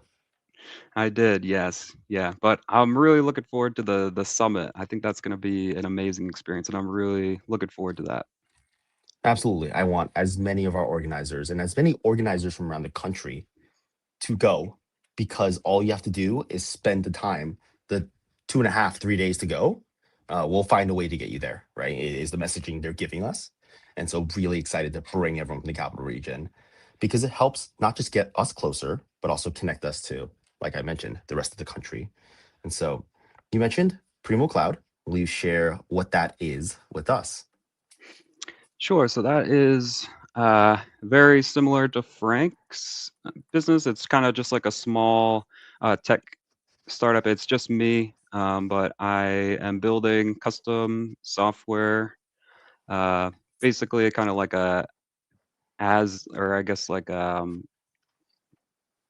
needed basis. So people, if you have an idea, you can come to me. I can build out custom software for you. I can host it. Yeah, all that stuff. And I'm mostly targeting or trying to work with like small businesses. I don't really know if I want to do like the large scale companies just yet, just because I'm not a big fan of bureaucracy.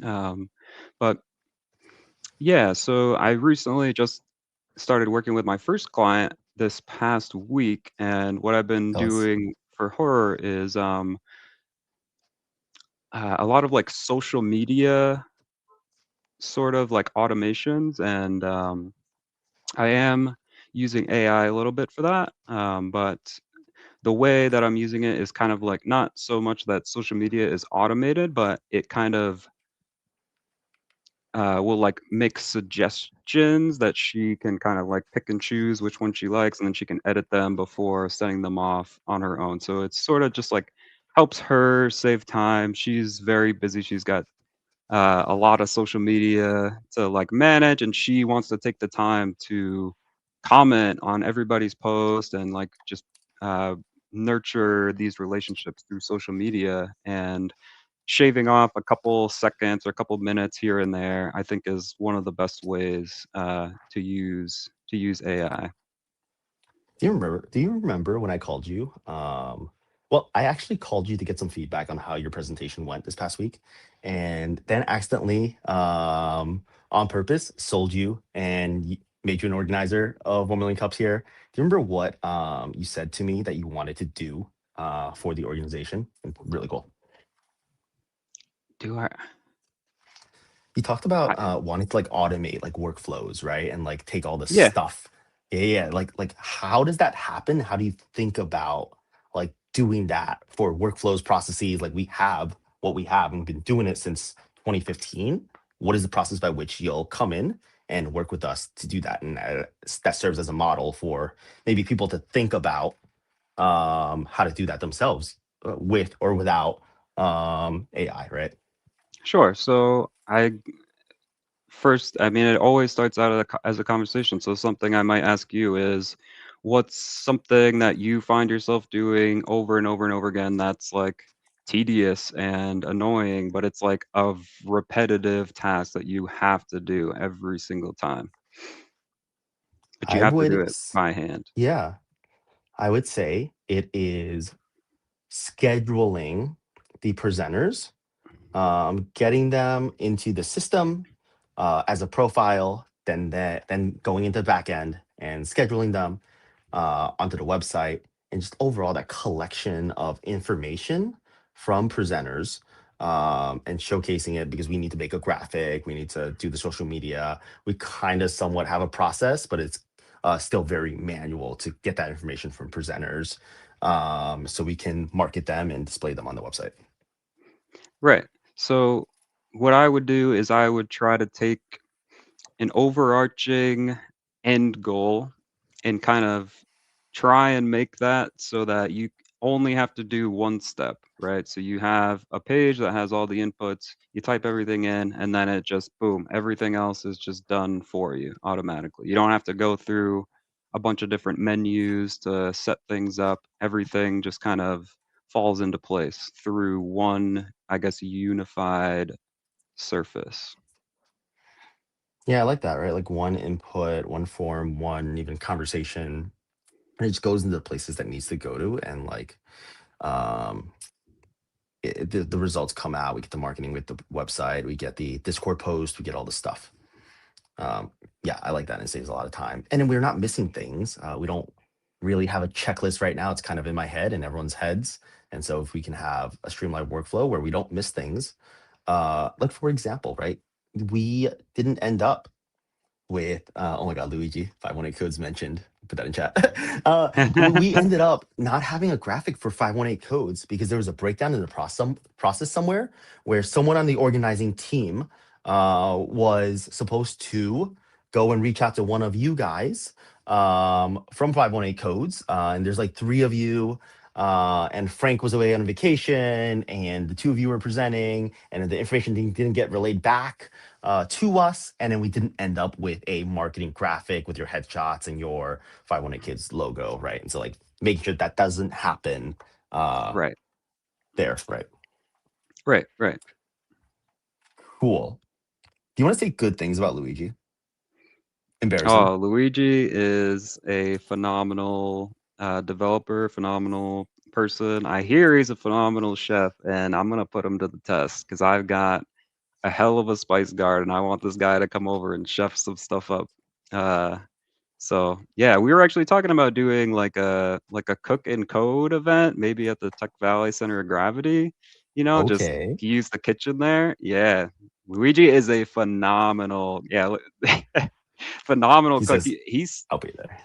He sent some really cool photos to the chat with just like some decadent, like official looking food. Like this guy could run his own restaurant, and he could go like full Michelin star. I guarantee you, this man's making Wow. some banging food. Yeah. Can I come to that chef and code? I am so excited. I want to Yeah. come, please. Yeah. Yes. I guess that's gonna be. Absolutely. We're gonna make that an event now. That is so funny. You guys should do a live stream, steal the Ecosystem Builder Show model, go live on your YouTube channel while that's happening, and set up the cameras and just like Oh, talk to the internet while that happens. What an idea. that is not a bad idea at all. Oh, Maybe yeah. you could help us out with setting up this, because I mean, you got this whole stream setup going. Maybe you could help us out with the streaming aspect of that. I mean, if that's something you'd want to do, I don't want to volunteer you. But Absolutely 100%, as long as I get to eat the food. oh yeah, oh yeah. Sold. Done. Yeah, let me know whenever.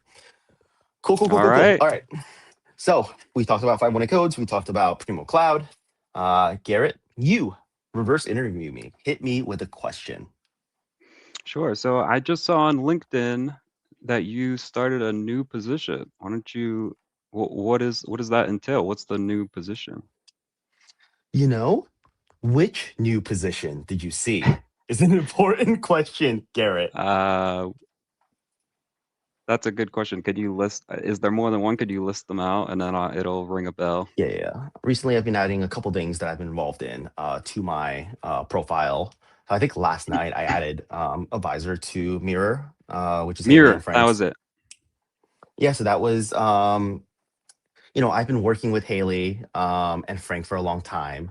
and they officially asked me to be an advisor to the company. And of course, which I said yes, right? And Mira, we talked about earlier in the show, they are democratizing access to eating disorder treatment for the 80 million people around the world who don't have good, affordable, and at home eating disorder treatment. So they're literally saving lives. Love the mission. I love that. Whatever I can do to get them to Yeah. market, get them to revenue, get them to funding, whatever it is, so that they can very quickly sprint to literally not just like bring an app to market or bring an idea to market or bring a business that makes a bunch of money to market, but bring something to market that saves lives. Yeah. Yeah. Right. 100%. I love that mission. I love that mission.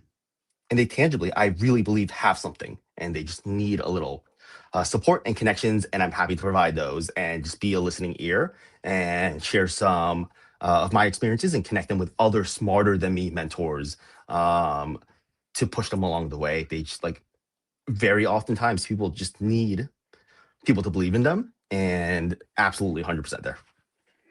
Yeah. Yeah. I love that. I love that you are giving them the help that they need. And honestly, if there's anything I can do to help out, I would love to give them a hand, because that does sound like a very noble mission, and I'd be happy to lend a hand if I can. Yeah, talk to Frank, right? And see if there are things that you can help with. And like as a general rule, super happy to help with people who are really good people who are doing things that will change the world. Um, and like students in general, if they ask, if they want help, I'm there. You know, my very poignant example was I was out in Tuscaloosa this past week. I was doing a event, and one of the guys I met asked for coffee. Went down to Birmingham, had coffee in a Starbucks, and we were just chatting about some fascinating, amazing stuff in the ecosystem there, here, all over. Um, and this student next to us, as I got up to leave, he was like, "Hey, I reached really sorry for eavesdropping. Really wanted to introduce myself and couldn't let you leave without saying hi and at least like introducing myself." He like accosted us and was like, Yeah. "Hey, I'm super interested about in startups, super interested in entrepreneurship, want to work in startups." And want to work in fintech. I'm going to be a freshman at Purdue, and I did a lot during high school to prepare for this. I like wrote a research paper on how having technical co-founders affects the valuation of companies with peer companies over time, like in high school. I'm like, send it to me. Amazing. And I Wow. like ran away because I had to go to the airport. Yeah. And he sent it to me and we connected and we chatted. I read it and it's amazing. It's so driven as a builder, as a startup, right? One day founder or operator, and as someone who just wants to learn and just like got on a call with him yesterday. And so I met him on Wednesday, got on a call with him Thursday, and we were spitballing ideas for different things he wanted to do. Wants an internship this summer or an opportunity to work somewhere. And so I threw him all of these people and connections I knew and was like, here, I will open up my network for you. You tell me what excites you and where you want to work. And he's like, okay. And so I was able to connect him to a bunch of folks. And I'm confident we will find a place for him this summer to go and do this work. And literally, right, create an opportunity that he kind of seized, right? And he seized the moment and create an opportunity. So I will be here to create an opportunity for him so that he can go on and literally go change the world one day Yeah. because of this opportunity before college even. And so like I look back on my first intern I ever had, Michelle, who her teacher in high school, I knew him. He said, you know, she is an excellent student. She's the president of the broadcast club. She's going into her senior year in high school. Will you see if you have any opportunities, chat with her, see, you know, if you have any, can create any opportunities for her. And I go, okay. I chatted with her. Fantastic. Knew her stuff, wanted to learn. And so I created my first ever internship position for her. She worked with me all summer. And then she went back to high school, went on to college, graduated college, did her broadcast degree. And right out of college, she got hired by NBC Columbus, doing the things she really wanted to do. And so that little summer experience, that opportunity I was able to create for a student led to somewhere really, really awesome. And I want to create more of those. And I urge everyone right, that's watching or in the community or in the world to, if you can, create those opportunities or make that Yeah. connection or literally do that 30-second, right, like piece of advice or feedback or email that may change one day someone's life. Yeah. Yeah. 100%. I actually had one of those moments uh, earlier.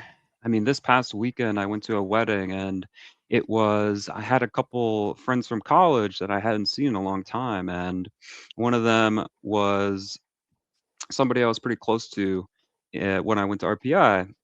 His name was Mark, and he was a chemical engineer. Now, I think he was in his junior year. I was in my senior year. And at the time, my dad was working at GE Healthcare Mm. in, was it in East Greenbush? And so one day I went on a tour of the facility with my dad, and this place is crazy. They have like clean rooms, and it's just like this really crazy, like high tech, like chemistry lab, right? And the whole time I was thinking to myself, oh my God, like Mark should go here. Like Mark should try to get an internship here. So I go to my dad. I was like, hey, like Dad, I know this guy Mark. He's a chemical engineer. I think he should get an internship here. And so one morning I was getting breakfast and I ran into Mark and I was like, hey Mark, like, what are you doing today? And he goes, oh, I'm going to lecture. And I was like, no, you're not. You're coming with me. We're gonna go get lunch with my dad, and we did. And he ended up getting an internship, and then he ended up going back the next year and getting a second internship. And he was actually able to land like a really good job once he graduated. And he actually told me this past weekend that he remembers that moment like vividly, like it's like a core memory for him. And he kept saying like the "no you're not" line. He was like just like literally imprinted in his brain. Um, but so it was just a really cool that No, you're not. yeah, it's just really Iconic. cool because he was telling me that like yeah, like if we didn't do that internship, I probably wouldn't have gotten a job in the field that I wanted to because it's all about the experience. And it's really it's very tricky to get experience in that field. But yeah, so I totally resonate with that. Just like being that connector is so rewarding, and it's really cool to feel like you've like made a difference in somebody's life. And yeah, he also Yeah. said that was the first time he had ever skipped a lecture, was that moment. And that like he was so nervous. He's like, wait a second, I've never skipped lecture before. But yeah. You know, Uh, it's so Richard, amazing. your camera cut out. Hello. Your camera is cut out, Richard. All right, let me refresh. I'll be right back. You got to entertain the guest for a second. Okay. Is there any comments on here? There are not any comments. I don't even know if anybody's in here. There he is. He's back. Rate Garrett's stand-up comedy. Tell us a joke, Garrett. You got a joke prepared for a moment like that? No, I don't. What's brown and sticky? A stick. Oh, okay. Enough of that, right? You know, I have heard from a speaker who came and spoke at the closeout of the Capital Region Chamber Executive Mentorship Program, of which Frank was my mentee. He was assigned my mentee. I had met him before, thought he was doing some cool stuff. I specifically asked when I signed up as a mentor to be paired with someone who is a business owner looking to grow, start, scale their business. And they gave me Frank. And through that opportunity, I was able to hang out with them and kind of been nudged to check in every week, every 2 weeks, and help him grow his business and be able to do what he's doing now. And the speaker, Jordan, Modiano, he said at the closing, we every action we take is like a little ripple, right? Dropping a stone in a pond, and sometimes, you look back and you see the ripples, but other times you don't. But everything you do leaves an effect, either positive or negative, on the world. And when you see that, you leave a positive effect. You have a effect on someone and something.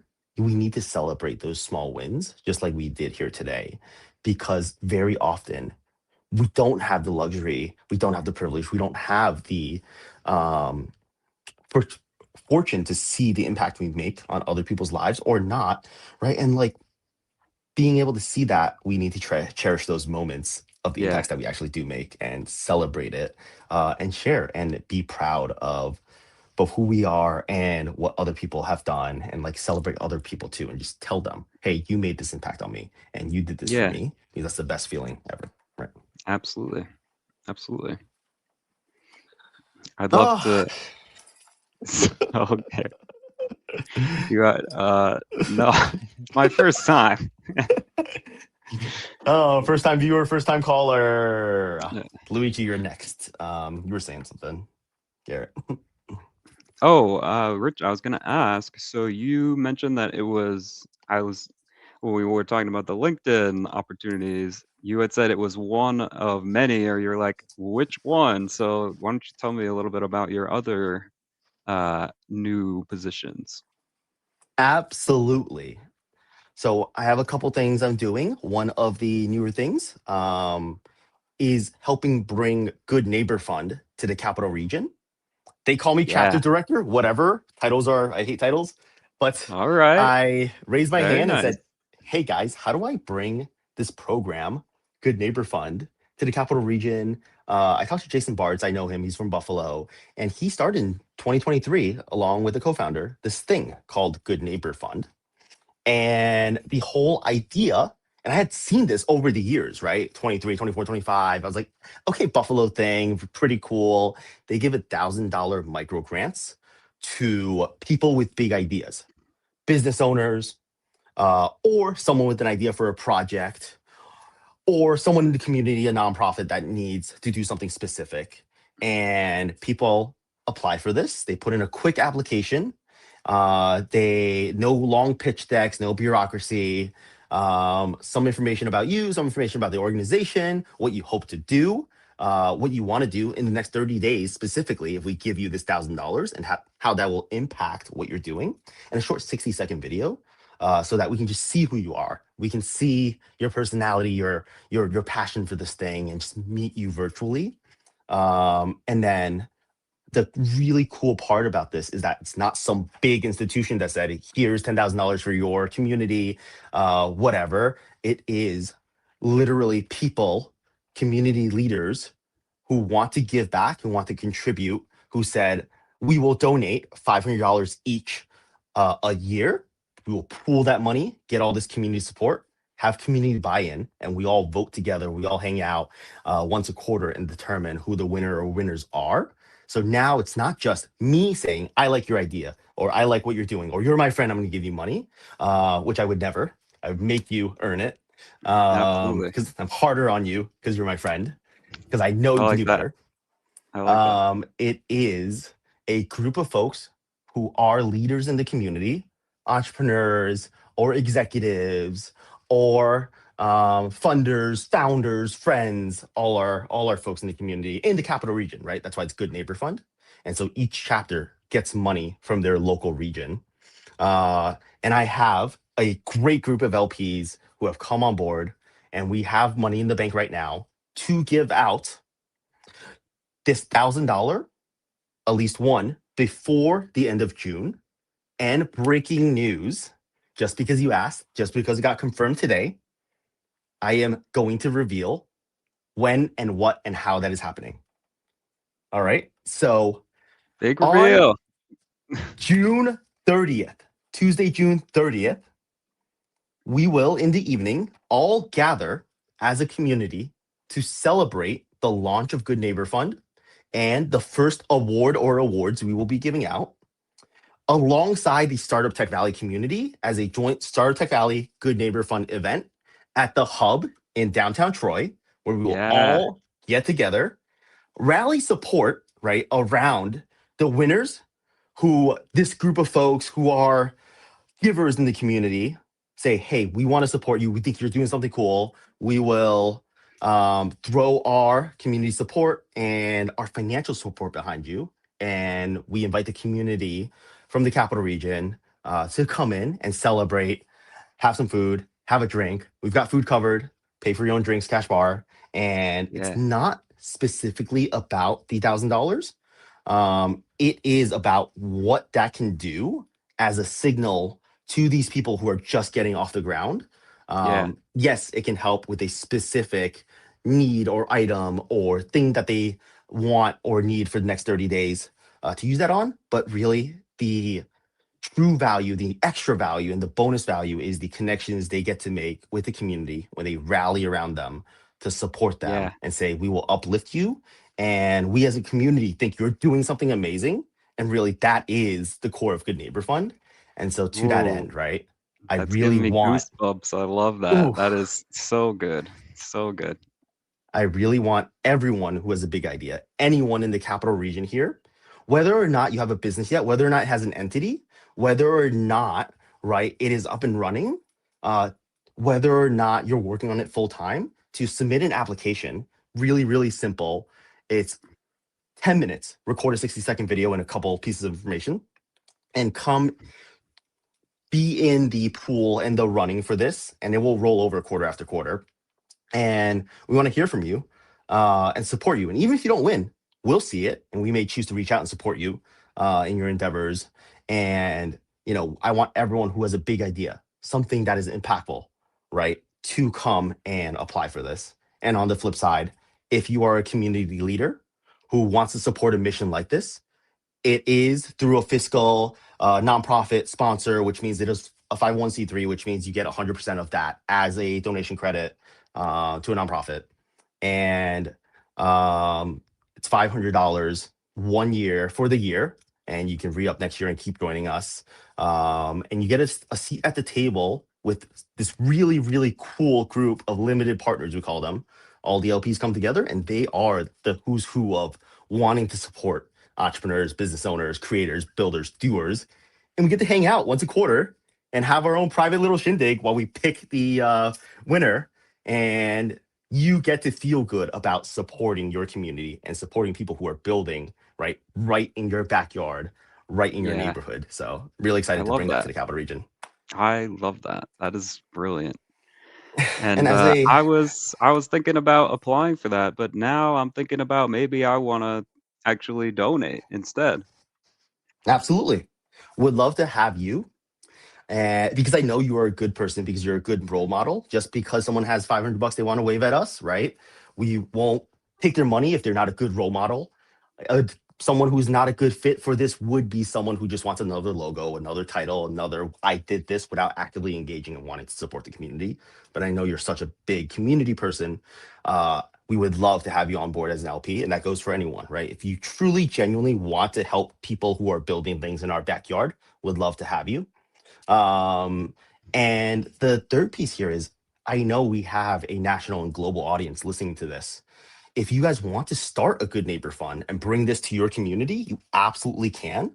It is actually very super low lift, low resource. You just need to want to support.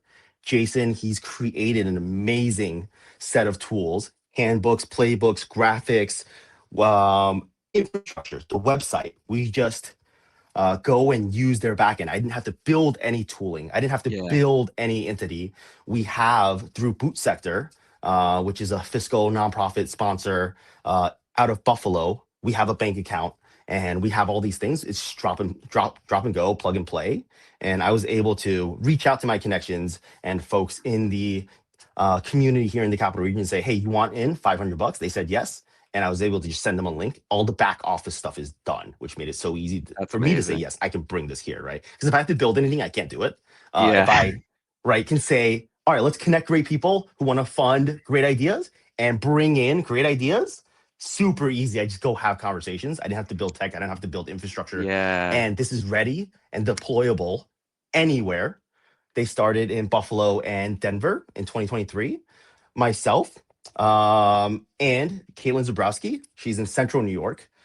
We started the Capital Region chapter and Central New York chapter at the same time. And so we are the first actual expansion of Good Neighbor Fund.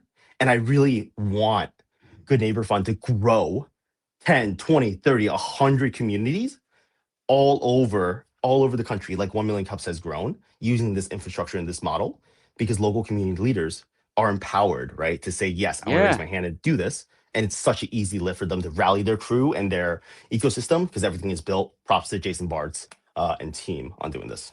I love that. I love that.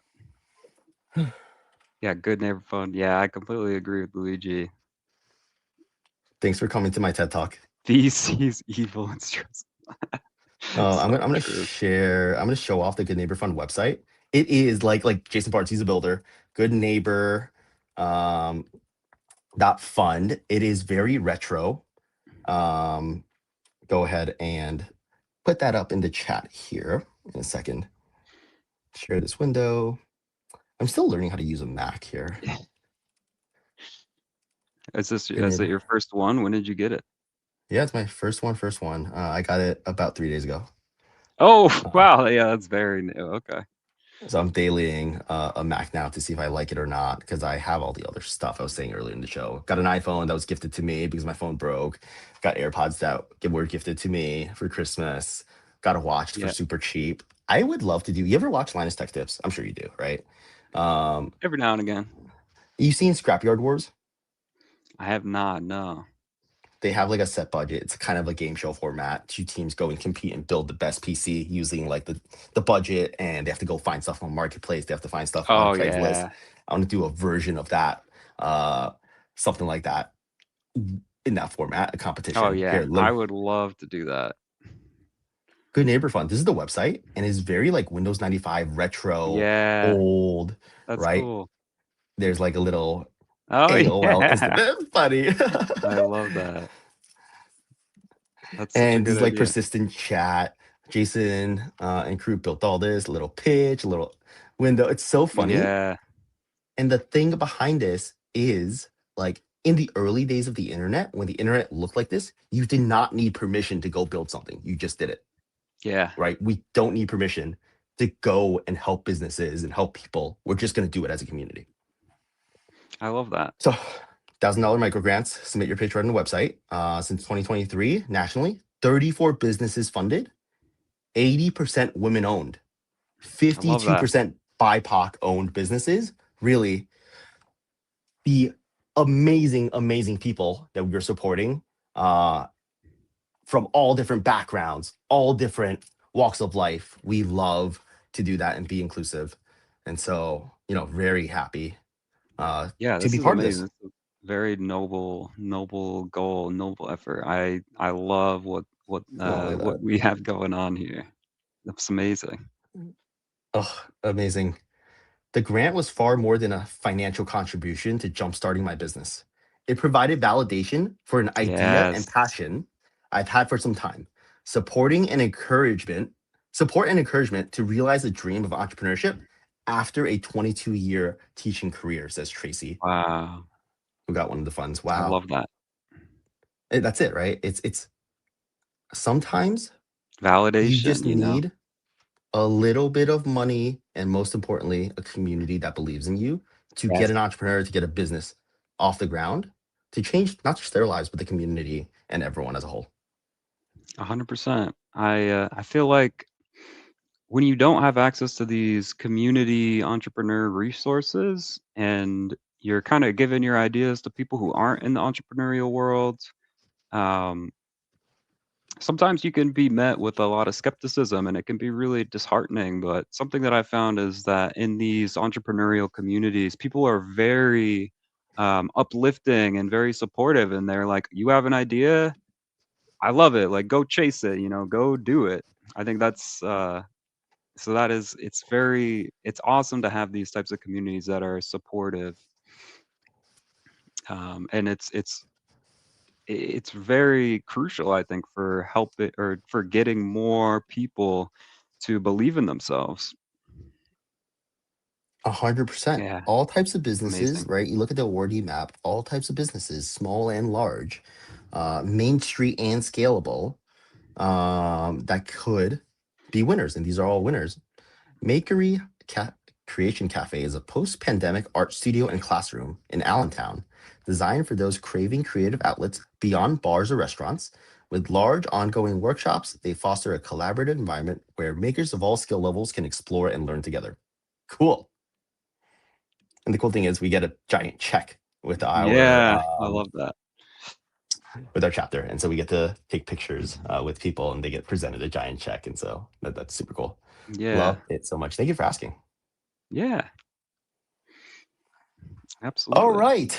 We're getting to that time. Yeah, And my Luigi dog is says, whining. I think she wants to go outside.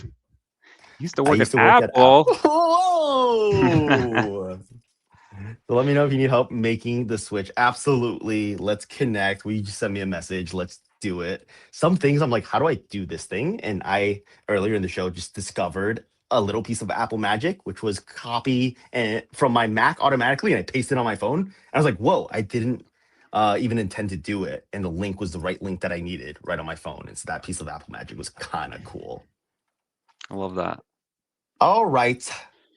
Thank All right, you thank all. you for having me as a last minute guest. I Thank you for appreciate it. saying yes, jumping in, having the conversation, hanging out. Why don't I play you Cool. some music? We'll say thank you to you, and I'll close us out. You like dance pop? Let's do some dance pop. Yeah.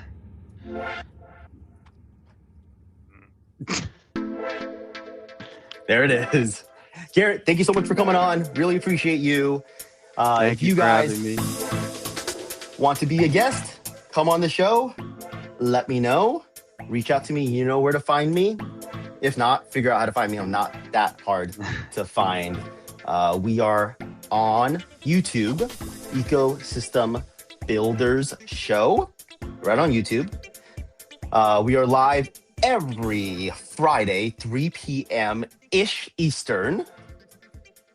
And we're on LinkedIn, Ecosystem Builders Show. We've been intending to get up shorts and clips, and we just literally have no time because the premise of the show is light lift, right? Low resource, high impact, hang out. I got 2 hours of my time to hang out with my buddies, but like doing all the extra work and putting stuff online and doing whatever. If there's someone out there that wants to do it, or if we can get an intern or someone or a creative person that wants to put on these shorts, sure, great. We don't have time ourselves, but I think these conversations are just impactful and fun, right? And we just get to hang out, decompress from a long week of work. And I just feel so much happier going into the weekend. And so that's us. Thank you all for joining, and we will see you next time.